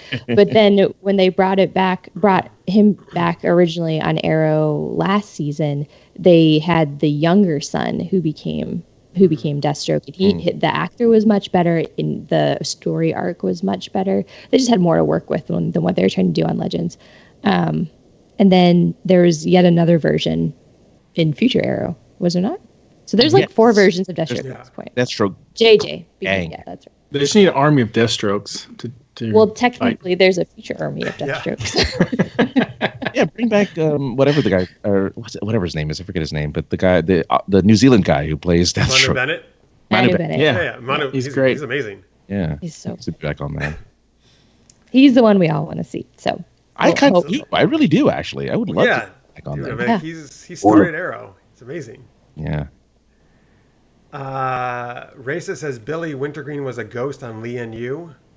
Who's Billy Wintergreen? Help us out, Ray. Is that an actor name? Is that the character's name? Never mind. All right, she'll tell us.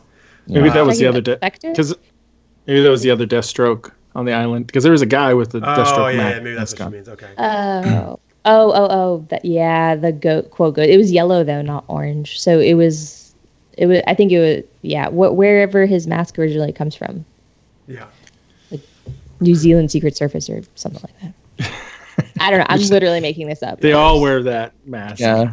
New Zealand people are like, what? I mean, who doesn't? That's what they're known for. No, it's some weird Arrow thing from season 1.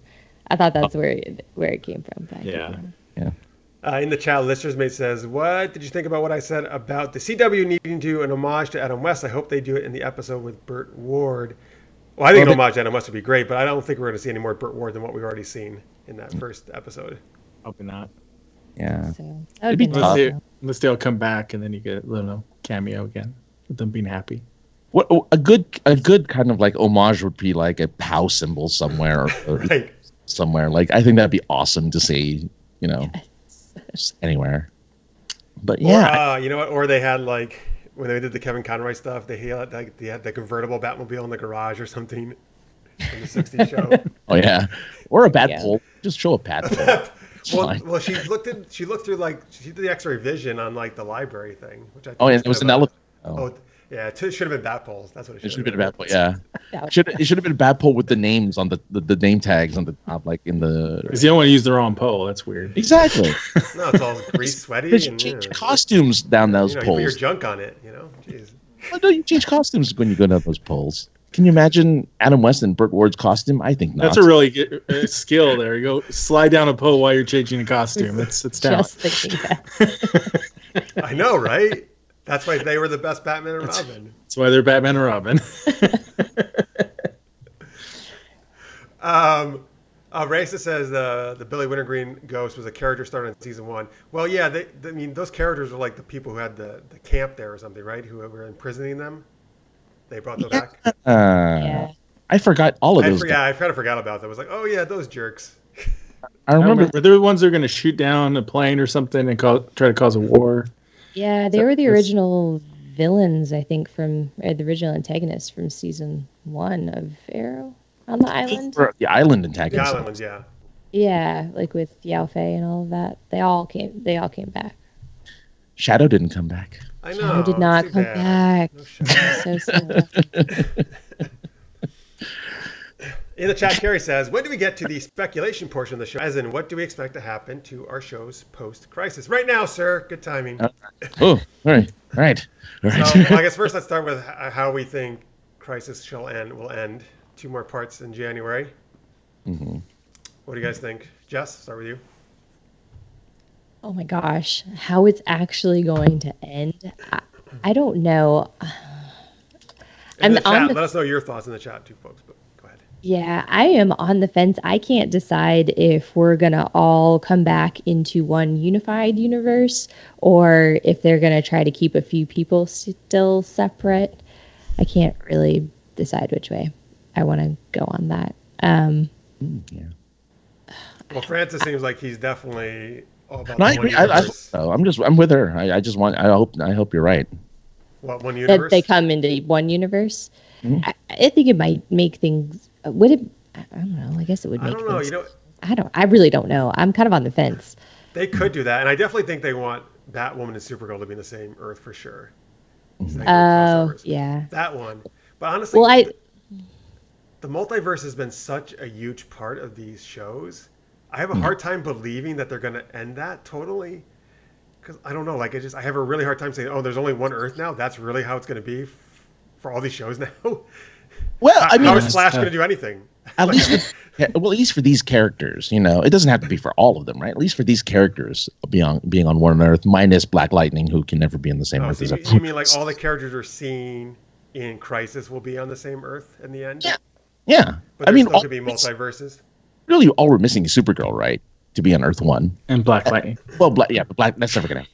That's Oh, just so like you're just talking about the main characters. Yeah. just the main characters. Well, I'm saying that. That's not bringing to one Earth. Then that's just moving Supergirl over. Really, I know they're gonna do that. Oh, okay. I thought you meant there's gonna be no more multiverse anymore. There's only one Earth 1, and that's it basically. I mean, no, I didn't say that. I thought that's what you were indicating. That's No, what no, you no, wanted. no. I just meant for the main All character. right, all right. Well, that's what they did in the comic books, right? They brought to Yeah, one that's- Earth, right? Yes. Brought to one that's Earth, yeah. Why I brought that up. Yeah. Well, that's what Jess was saying. All right. Which Yeah, was That's kind what of I was saying. Yeah. which was depressing a little bit. And because it's depressing because then like Earth 2 had a bunch of the old Superman, Batman, Robin, all them. So but one survived, we're like left without Earth, and then conveniently Amanda Monitor goes, nope, not dead yet, and attacks again, and then they all happen to get killed off. Most of them get killed off, except for Earth 2 Superman, who with Superboy Prime, go off into some pocket dimension things for some weird reason to be happy until Infinite Crisis, right? And Superboy smashes the walls down with his fists between dimensions, which is weird. Wow. Wow. But it was depressing because like I was reading it going, man, it's like Huntress of Earth 2 was the daughter of Batman and Catwoman, right? Yeah. Yeah, and Catwoman, and she's like, oh, when I woke up on this new Earth, I didn't have my home, my apartment was gone, and I don't exist in this Earth, and then they get in a fight with shadow demons, and she gets killed, and then it's like, oh, that's kind of crappy for her. And original Arrow, Earth 2 Arrow, who looked like Robin Hood, gets killed off by a shadow demon, and all this, it's a lot of death. It's kind of sad. So there are a bunch of shadow demons in the comic. Yeah, the shadow demons are in there. They're stupid, the shadow demons. The Anti-Monitor has shadow demons, and then after a while they show these people they call Thunderers, who are like, yeah. Are they like who have like these like Roman shield looking things with lightning bolt things that they can shoot people with and stuff, and like Spartans. Sort of, yeah. They're kind of weird design. Yeah, because in there, I think the origin is going to be different because since Monitor has alluded to having a family and everything, that's not like in the comic books. Like in the comic books, both the Monitor and Anti-Monitor created at the same time, and they just kind of like sit around until something happens, and the Anti-Monitor like destroys one of the worlds and goes, whoa, if I destroy worlds, I break the balance and I get more powerful, so I'll just keep destroying worlds until I destroy them all, Wait, did he really do? Was he like Keanu Reeves? He was like, whoa. He did. He said, whoa. And it was Pariah. The person and then he realized he knew Kung Fu as well. We haven't talked about Pariah. Yeah, in the comic books, Pariah was a genius scientist who wanted to know everything about the universe, and he wanted to see the beginning of time, and when he did that, he accidentally created the Anti-Monitor universe and stuff, and his timeline was the first to be destroyed, and he was cursed to go from timeline to timeline and watch him get destroyed. So before we talk about Pariah, let me just a couple chat things here. Listener's Mate says, I'm pretty sure a good part of the crisis will be introduced to Spectre. And Carrie says, Sarah will wield the Book of Destiny to bring back at least 2 Earths, Earth 1 and Black Lightning's Earth. And then he says, wasn't that the storyline for The One? Oh, that's a Jet Li movie, right? The One. That's a Jet Li movie. Let's get Jet Li in here. Yeah. Honestly, Pariah, I thought was like, I don't know, like I don't even know why he was in this story really. It's like it didn't do anything for me really, the Pariah character. I actually was like, I was just starting to get involved in Nash, and now Nash is gone. Like Nash Wells, Oh yeah. It was Lila. Lila's technically gone too. Technically, it's all very confusing what they've kind of like done with those 2 characters. And so, like, I mean, for me, I was very confused. I was like, okay, so at the end when he, disappears all the Paragons to the vanishing point, I was like, okay, did you like actually do that? So you can make other people disappear. You just can't make yourself disappear. Because he's always like going from like scene to scene to like witness as everybody's Earths are being destroyed. Mm-hmm. So he has control over his own powers. He just can't use them on himself. I think that's going to be a plot hole. Okay. There's probably a few plot holes in this, but oh well. Oh yeah. Well, compared to the comic, though, it sounds like it makes a lot of sense. I was just thinking that. Less chaotic, surprisingly. Yeah, a lot less deaths. Oh yeah. So many deaths. So sad. Yeah. See, I don't know. What my initial thought would be is that this is going to be like Infinity War Endgame, that the Anti-Monitor wave is the equivalent of Thanos' snap. And so if they go back in time and do whatever they got to do, then everything that's done by antimatter wave will be reversed. And only the people who died other ways will be dead. But that's not like how it happened in comic books, so I don't know. Plus, Supergirl has a unique situation where they saved a bunch of people, which to me feels very plot forcey to try to make it to explain why they would be on Earth 1. But so I don't know. Well, Earth 1 got demolished anyway, so it was a little weird that they went through all the effort, to do that, and then in the story they still demolished the one Earth where they're all. Hey, they got a couple extra hours of life. Maybe they went to the negative zone and somehow that saves them long enough. Yeah. I have a question though, because I don't think I understood the whole '90s Flash running backwards and destroying the machine. I thought that was supposed to stop the wave, right? Or was I wrong about that? When she did, so when he was running on the treadmill. Oh no. Well, running this is. what? I have to say, this is like, what?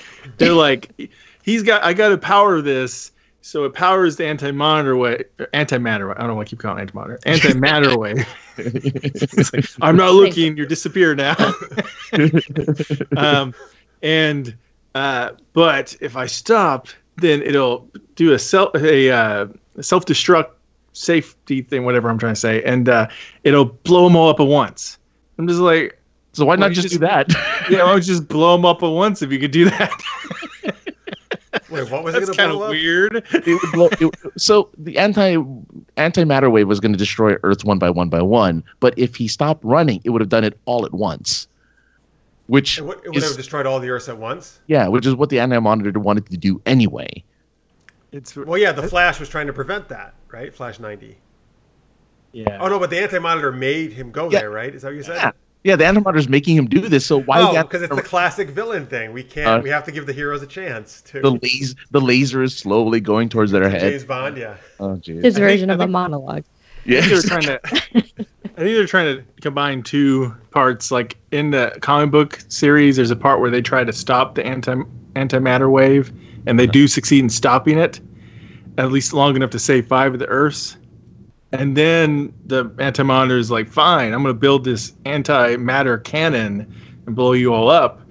Which Flash, who's being held captive with Psycho Pirate, breaks free and sacrifices himself to destroy it. Yeah, I know Psycho Pirate. I love it. That Psycho Pirate alone. That name is so ridiculous. I know. Notice Psycho Pirate didn't show back up, even though they showed him in Elseworlds. He's not around. Is he the gold-based guy? Yeah. Or is that someone? Okay. I thought that was Nova or something like that, right? That's Marvel. Is that who Deegan turned into? Is it Nova Marvel? I don't know. I don't know. I have no idea. Mark, is Nova in Marvel Universe? That's what he's referencing, or is it DC? Nova is Marvel, yeah. That's what I thought, Okay. Yeah, Psycho Pirate, he can emote. No, that's not what he's how they describe it. But that's basically what he does. He makes a facial expression, a fear, or whatever that he wants you to feel, and then you feel it tremendously. He has to make the facial expression. Yes, he does. You have to see his face. So if I look confused, you'll be confused. Yes.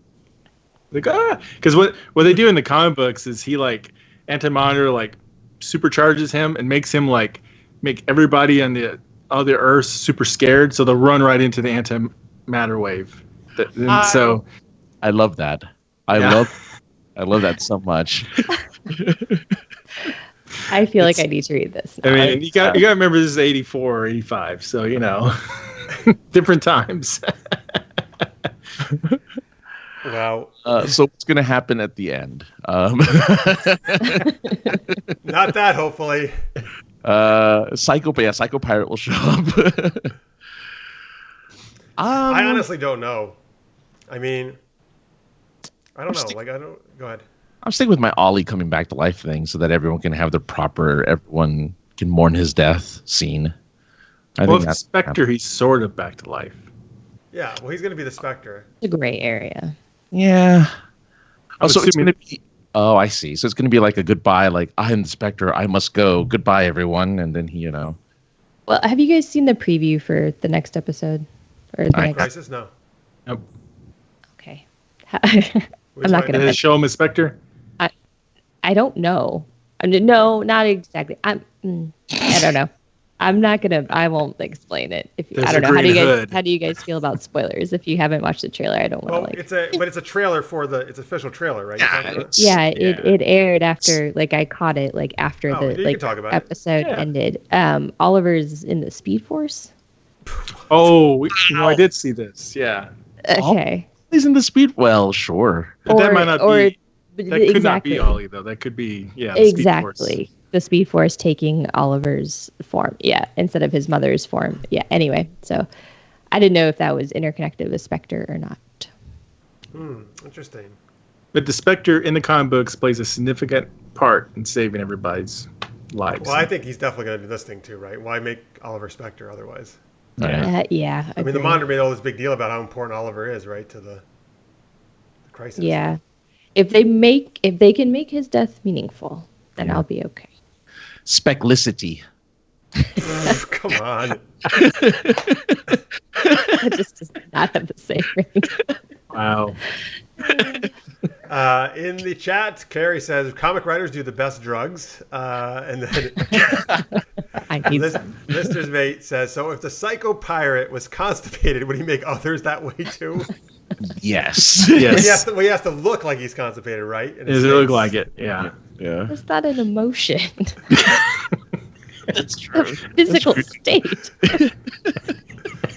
That's when he gets even more powerful. Yeah. Psycho Pirate 2 can do that. Yeah, when you can feel his indigestion, that's when you know he's become too powerful. Oh, it's heartburn. Heartburn, indigestion, diarrhea. No. Psycho Pirate must be near. Yeah, it's the only way to save the That's like our universe. Spidey sense for when nobody's around. Carrie says in the chat, I can't see things going back to normal after Crisis. If so, what was the point? What is the point of any of the crossovers, really? Yeah, well, a lot of it's To kill ratings. my favorite characters. Yeah, kill Yeah. people, ratings. Yeah, it always goes back to normal. Always. No, they've gotten rid of some pretty major characters in the I mean, crossover. in the sense of like the world overall doesn't get changed like dramatically. Yes, the characters die, and so the individual stories get changed, but the world's Yeah. because this is technically world universe changing, but I don't think they're going to change the universe that much when it Yeah, comes. I have a hard time feeling that they are either, but Carrie's making a good point. Like, that was kind of, I don't know, what was all that nonsense about? To kill off, to make Oliver's death meaningful. Yeah. It would have been much more billion lives, meaningful. Jeff. 1 billion lives.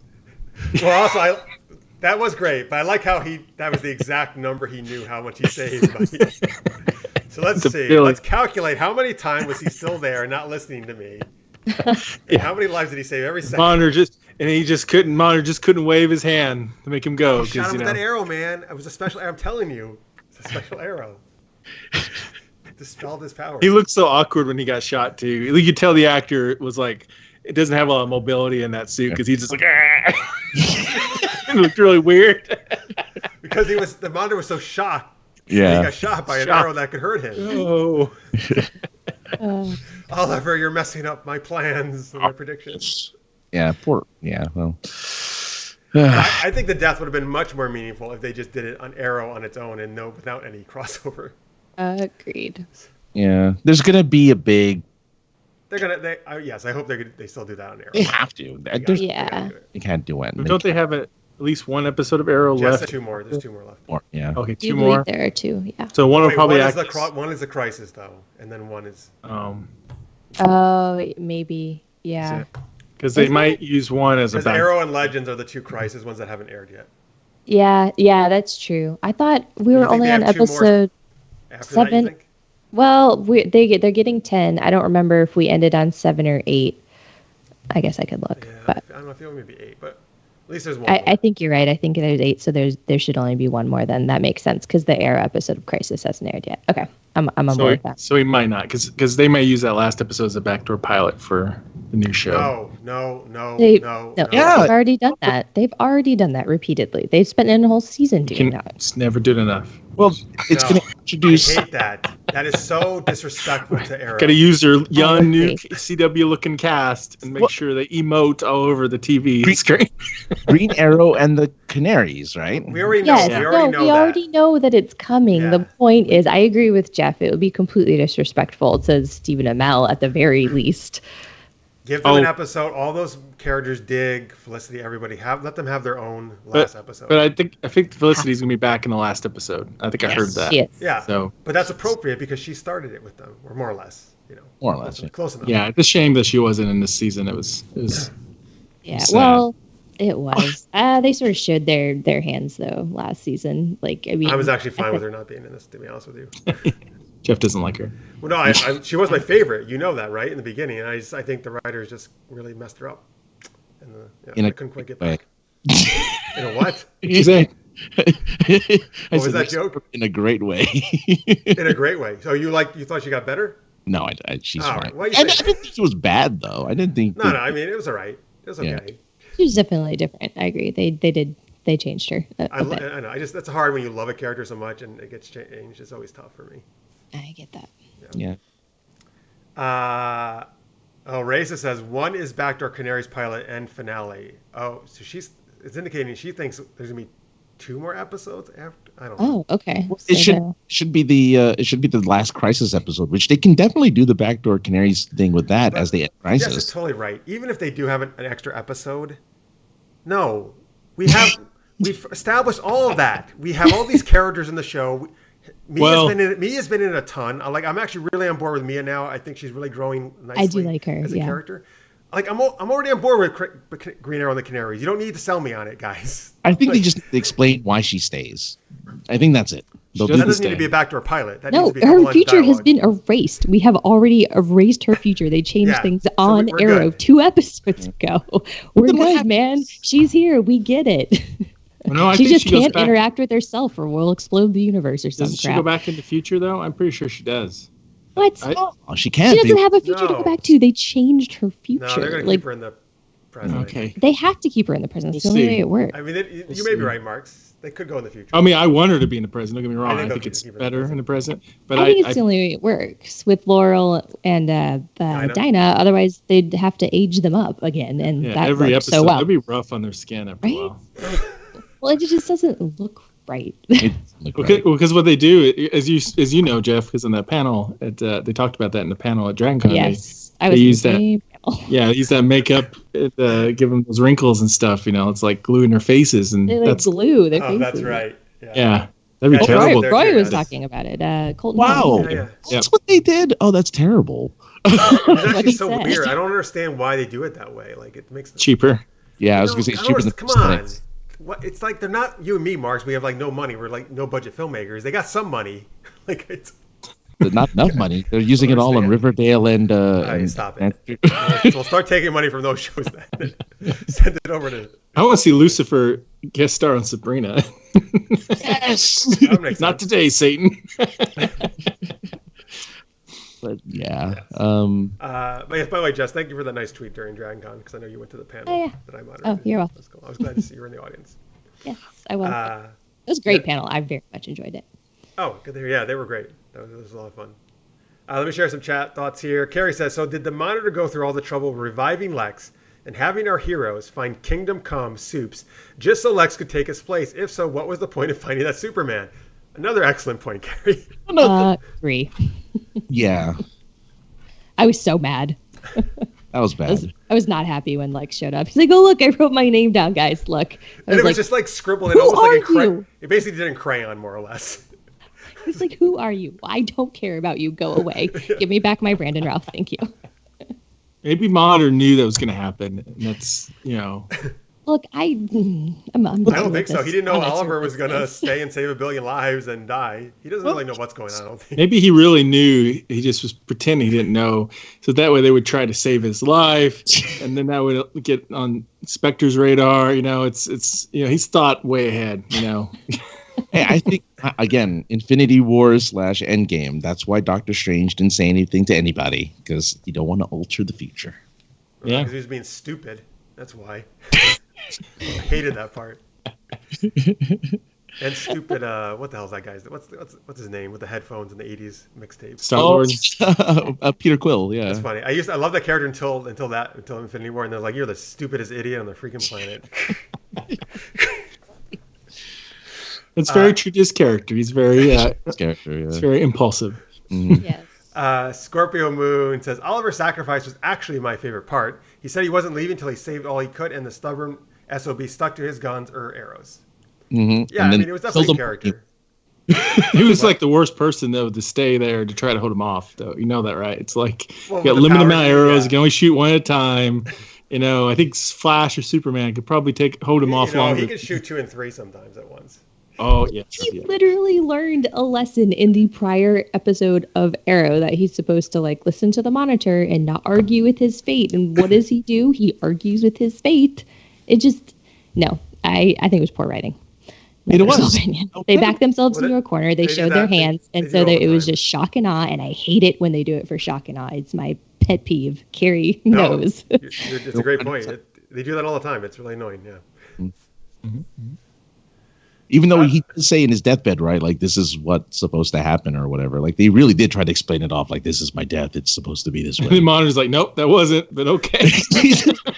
That's not how I saw it. Wait, does he say that during his death scene? No. Yeah, doesn't he? I thought he said like. Probably waits till he's dead. Oh, because I was like, that'd be so ridiculous. Like, oh, I'm sorry, let me interrupt your death scene. Actually, Oliver, it wasn't. Sorry. You're totally wrong. Yeah, you're right. Yeah. He just kind of screwed everything up. But whatever, you just go ahead. Just go ahead and die now. Thanks for ruining my plan. But luckily, you saved 1 billion lives. Exactly. Yeah. That we're gonna get rid of anyway. So enjoy. Scorpio in the chat says some character traits never change. I mean, yeah, that's also a good point. I mean, that's a fair point. Yeah. That's a fair point. He seemed pretty accepting of it, though. Just saying. Yeah, well, but I see your. That's the writing. Yeah. He should have just yelled at them, saying, "You have failed these Earths," and then Missed opportunity. Yeah, his last line.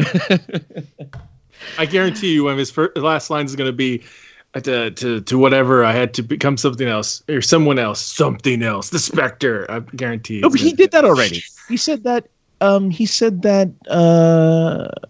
That was an actual line he said, didn't he? In like one of the. Did he say the Spectre though? Not the Spectre, but he said, "I had to be I had to be someone else." He didn't when he's talking to her about the island and how it changed him and stuff. Yeah. He didn't say the line. He usually does something else. Mm-hmm. So I guarantee you they're going to do that mix with the whole Spectre thing because I really hope so. I really, really hope so. And then I want Barry to just randomly tell people he's the fastest man alive, and just everyone should just do their Flash. All those openings are really not necessary. I'm the fastest man alive, just not today. Very good point. The Legends ones are kind of funny though, especially like the one whenever Dark introduced him that one time and was. Oh yes. Yeah. Yeah, they kind of stopped doing those though. Now it's just the previously on. Yeah, well, that makes sense because you're catching people up on stuff. Yeah. Let me see what's going on here in the chat. Oh, by the way, let's just make earlier had said the monitor makes me think of the Watchers from Marvel Comics. It is. I thought that as well. Yeah. Except the Watchers generally don't interfere, right? Is their deal? Right. I think so. Yeah, they don't usually interfere. I feel the monitor likes to kind of interfere. A lot. Yeah. Let's see. Listeners May says also, I think the monitor is a fan of Shakespeare. He loves to talk about how everyone has a role to play. Okay. Yeah. Yes, he does that too. Maybe he's a writer like God on Supernatural. Oh, this is his. This is a book. I'm writing this. It's a 12 issues comic book series. Imagine that's how they ended it. Yeah. Did you catch though that when Black Lightning, they've always been kind of vaguish about it. I never could tell, but whenever he saw the Superman, he was like, "Oh, so you guys are real." Yeah. So like they confirmed that a lot of these characters exist fictionally in his universe. So Well, they definitely reference Supergirl or somebody in that Black Lightning. they did story. reference Supergirl, but it was such a way where you're like, "Is it?" Because it was like about Halloween costumes. It was. Yeah. But that could go either way. It could be a real Supergirl and you're wearing costumes, based on her, or it's a fictional character. They did not clarify that. Nope. So. All right. Anything? Carrie says, I forgot. My other fave cameo was Snart as the Wave Rider voice. Legends live. Oh yeah. Forgot to mention that. I did like that too. That was good. And then Tammy says maybe Monitor was Shakespeare. Oh, that's interesting. That'd be funny. I would dig that. All right. Anything else you want to mention before we do our ratings? Covered a lot of stuff. Yeah, I know. Supergirl and Batwoman are going to go back to the same thing. Nothing would be affected in their worlds. I have a feeling. Legends is supposed to, from what I read, was supposed to handle the aftermath of Crisis. Last season. Yeah. I mean, we pretty well set up, I think, mostly what we're gonna do at the end of the last season. But yeah, I guess whatever aftermath there is, I don't know. We'll just have to see what happens. I mean, we're technically the final episode or final Crisis episode. Oh yeah. is the Legends one. So I don't know if that has any bearing on the rest of the season or not. I mean, I think they've pretty well set up where we're going, but I could be wrong. We'll They're see. all going to die. I actually It's don't. gonna happen. I mean, Francis, you think it's Everyone going dies. to? You think it's going to affect the Legends season? I actually don't. I think it's kind of going to. The crisis is going to be over, and it's not really going to have much of an effect on anything. Oh no, I just read about it. I don't know if it. I don't know how it will. I just read that somewhere that the legend, this season's Legends was supposed to focus on the aftermath, but I don't know. Like Yeah, on the Aftermath talk show thing with Kevin Smith, the showrunner of Legends said that they're using Crisis as the pivot point for them for the rest of the season. They're going to handle like the damage done from it and some stuff like that. So Interesting. Flash will go back to blood work, right? probably, yeah. Oh, no, well, but- it's going to be that Bloodwork's secret done. organization, whoever that is, All right. with the little pen thing. They're probably going to get blood work and use them or something. Who knows? I hope so, man. I want to see more of him. Yeah. Maybe we'll get a better name. Fear, blood work. They should just call him Mohinder, you know? Yeah. That would have been so much better.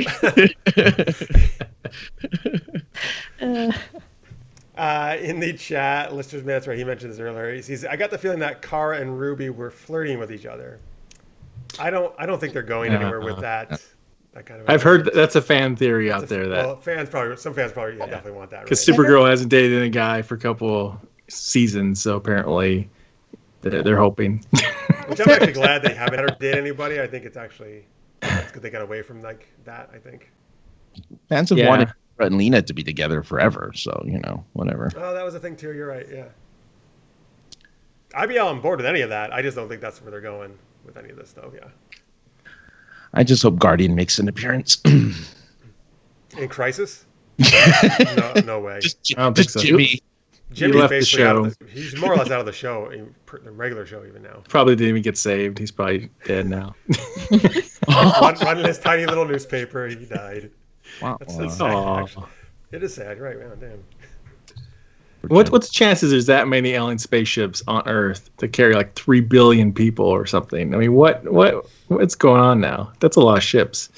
You mean that they transported the people in? Yeah, like 3 billion Well, people or there something. are a lot of like- aliens on Kara's Earth. That's a lot, though, with their own transportation. That's where it was hidden. You know? It's just there. They have all cloaking devices. Yeah. It's all Wonder Woman's invisible plane. Right. I mean, when I drive cross state, I don't drive in a vehicle that can house hundreds of people. I just Why not?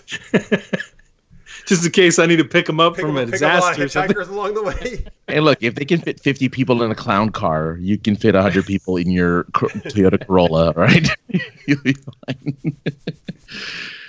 This is my favorite comment of the chat right now. This is from Lister's Mate. Did Francis say he hopes that Gargamel makes an appearance? Yes. Oh, I hope so. I want Gargamel to make his appearance. I hope on one Earth there's a bunch of Smurfs and Gargamel's chasing them around. My God. That's the only Earth that's left. All with Bebo's faces. Right. Yes! 'Cause the Anti-Monitor's one weakness is he loves Bebo and Smurfs and anything blue. Oh man, we just wrote that. We just wrote it for them. I can't wait for royalty checks. All right, we should rate this. So we do a rating out of a 4 like star type system. Good night, Tammy. She's leaving the chat. Thank you for watching. We can do point systems, 0.25, 0.5, whatever we want to do. call it So Earths. we have an own what? Oh, never mind, sir. Well, I was thinking, we come up with one for each thing, right? I was thinking, what do you think? Earths, multiverses, something like that. What do you want to do? Anti-monitor rays. Come on. Psycho Pirates. Psycho. No. Psycho pirate emotes. Let's just go with. I think Mark said Earths at first, right? Or you Okay. said- Just do that. So 4 is the maximum, is the best rating. I'm just thinking the first 3 Crises episodes as a whole, we're just going to rate these on. I think I'll give it a 3.25 Earths. I enjoyed it. Again, I don't think any of the crossovers will necessarily live up to the regular episodes that I really love of the shows. But this was a really good crossover, I feel. That's my favorite one so far. And outside of the first part, I think they did a lot of good stuff. And the cameos are amazing, too. So that was good enough for me, just that. So, Marks, what do you give it? I'll give it slightly more of 3.5. So, because of all the cameos, just the sheer scale of what they're trying to do, And they are, depending upon what they do at the end of this, they've set themselves up for a lot of Supergirl, Batwoman crossover, maybe Flash and Black Lightning, perhaps. They seem like they're kind of getting them together, maybe for future stuff. So that's all, very exciting. So we'll see. All right. In the chat, Race also gives it 3.25. Jess, what do you give it? I'm going to go with 3 Earths, just because I didn't connect so much with the very, very first episode, but 2 and 3 really brought it up quite a bit for me. So I'll give it a solid 3 out of 4. With you, Francis. Same. I think that they have a really high bar to reach. A lot of weird. I don't know. It just feels messy as a whole. This time around, it just feels messy. Even though I love what they're doing with it, I don't know. It just too many things that just don't make sense for me. But there's a lot going on. There's a lot going on, and it's just a lot to just take in. I really wish I had the last 2 episodes. I could definitely give a better score, but 3 for now, for 1 Earth each for each episode. Okay. All right. Well, so that's all good. We all get pretty good ratings there. Carrie says, out of 4, I rate it 2.5. The first part suffered way too much from table setting, and the storyline was all over the place. Yeah, I think a lot of us agree that was definitely the weakest part of the thing so far. Yeah, the salad fork goes outside, not inside. Okay. Table setting. I know. I got it, dude. You don't need to explain any of these. I'm just saying they're bad.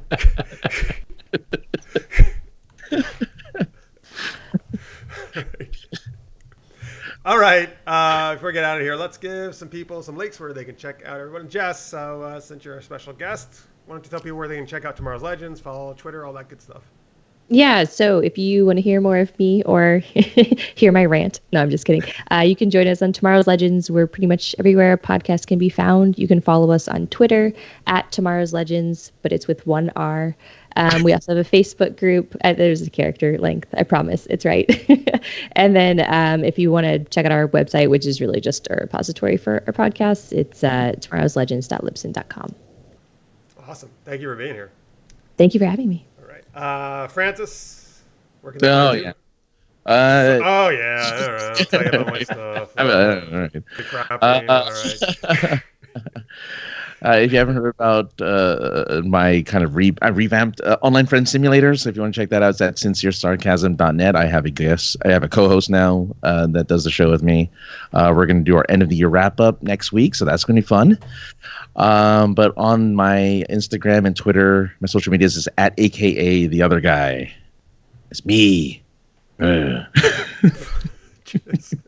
right, it is you. And Marx, what about you? You can find me on Twitter at Mr. Marx. Also, the website marxpyle.com, where you can also find a podcast, Genretainment, that I co-host with Julie. And I've been working on my MFA, so I've been doing a lot of episodes this year. But in 2019, we're coming back with a regular schedule, so that'll be fun. Sorry, I just imagined that you said I'm working on my MMA. Yeah, my MMA. Marx is a martial artist. So there needs to be a new Green Arrow. Your MMA with Gargamel right there. Yeah. Folks, of course, for me, Super Geeked Up is where you can find us on Twitter and the YouTube you're watching. If you haven't subscribed to us, we really appreciate it. And thank you so much. And here's the Patreon for us, patreon.com/supergeekedup. If you really dig what we're doing, you can go check us out over there. Francis and I will see you in 2 days, actually. Ooh, lots of shows this week. I'm going to see you Wednesday night for Super Geeked Up, of course. Oh, yes. Look, he's so shocked. No, he's not at all. I know, right? It's his psycho pirate ability. I know myself. Oh, now I'm surprised too. I'm trying to. We're all surprised. Thank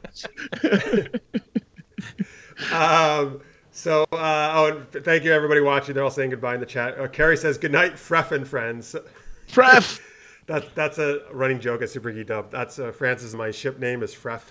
Yeah. But you know what? Fref and Friends. That's a great name for a sitcom or something, or a show, Francis. Yeah, I think so. I'm down with that. Yes, this Wednesday, of course, Super Geeked Up, 11 p.m. Eastern, 8 p.m. Pacific. So my good buddy Mark Pazula is actually going to be our guest. He plays Captain Amazing in my Super Knocked Up series and was also started Super Geeked Up with me. So it'd be great to have him back. And we're going to do some fun games like ridiculous rhyming. Some more geeky rhymes are coming at you this week, folks. Get ready. Yeah. All right. Thank you guys so much for watching. Thank you, Francis, Marks. Thank Jess. Thank you, of course, for coming over. So thank you for sharing. Thank you, everybody in the chat, for sharing your thoughts. Really appreciate you guys sticking with us for over 2 hours, actually. So thank you, guys. Yeah. So well, you know what? I'm sure we'll do an episode, right? Probably. I think we talked about mid-January after the second 2 parts air. Yes. Yeah. Sure. So so we'll see you in about a month or so, and hopefully we'll see some of you Wednesday night for Super Geeked Up. If we don't see you, hey, have a happy holiday, whatever you celebrate, folks. Hope it's awesome. Have a great New Year's, and we hope to see you soon. Until then, bye everybody. Thanks for watching.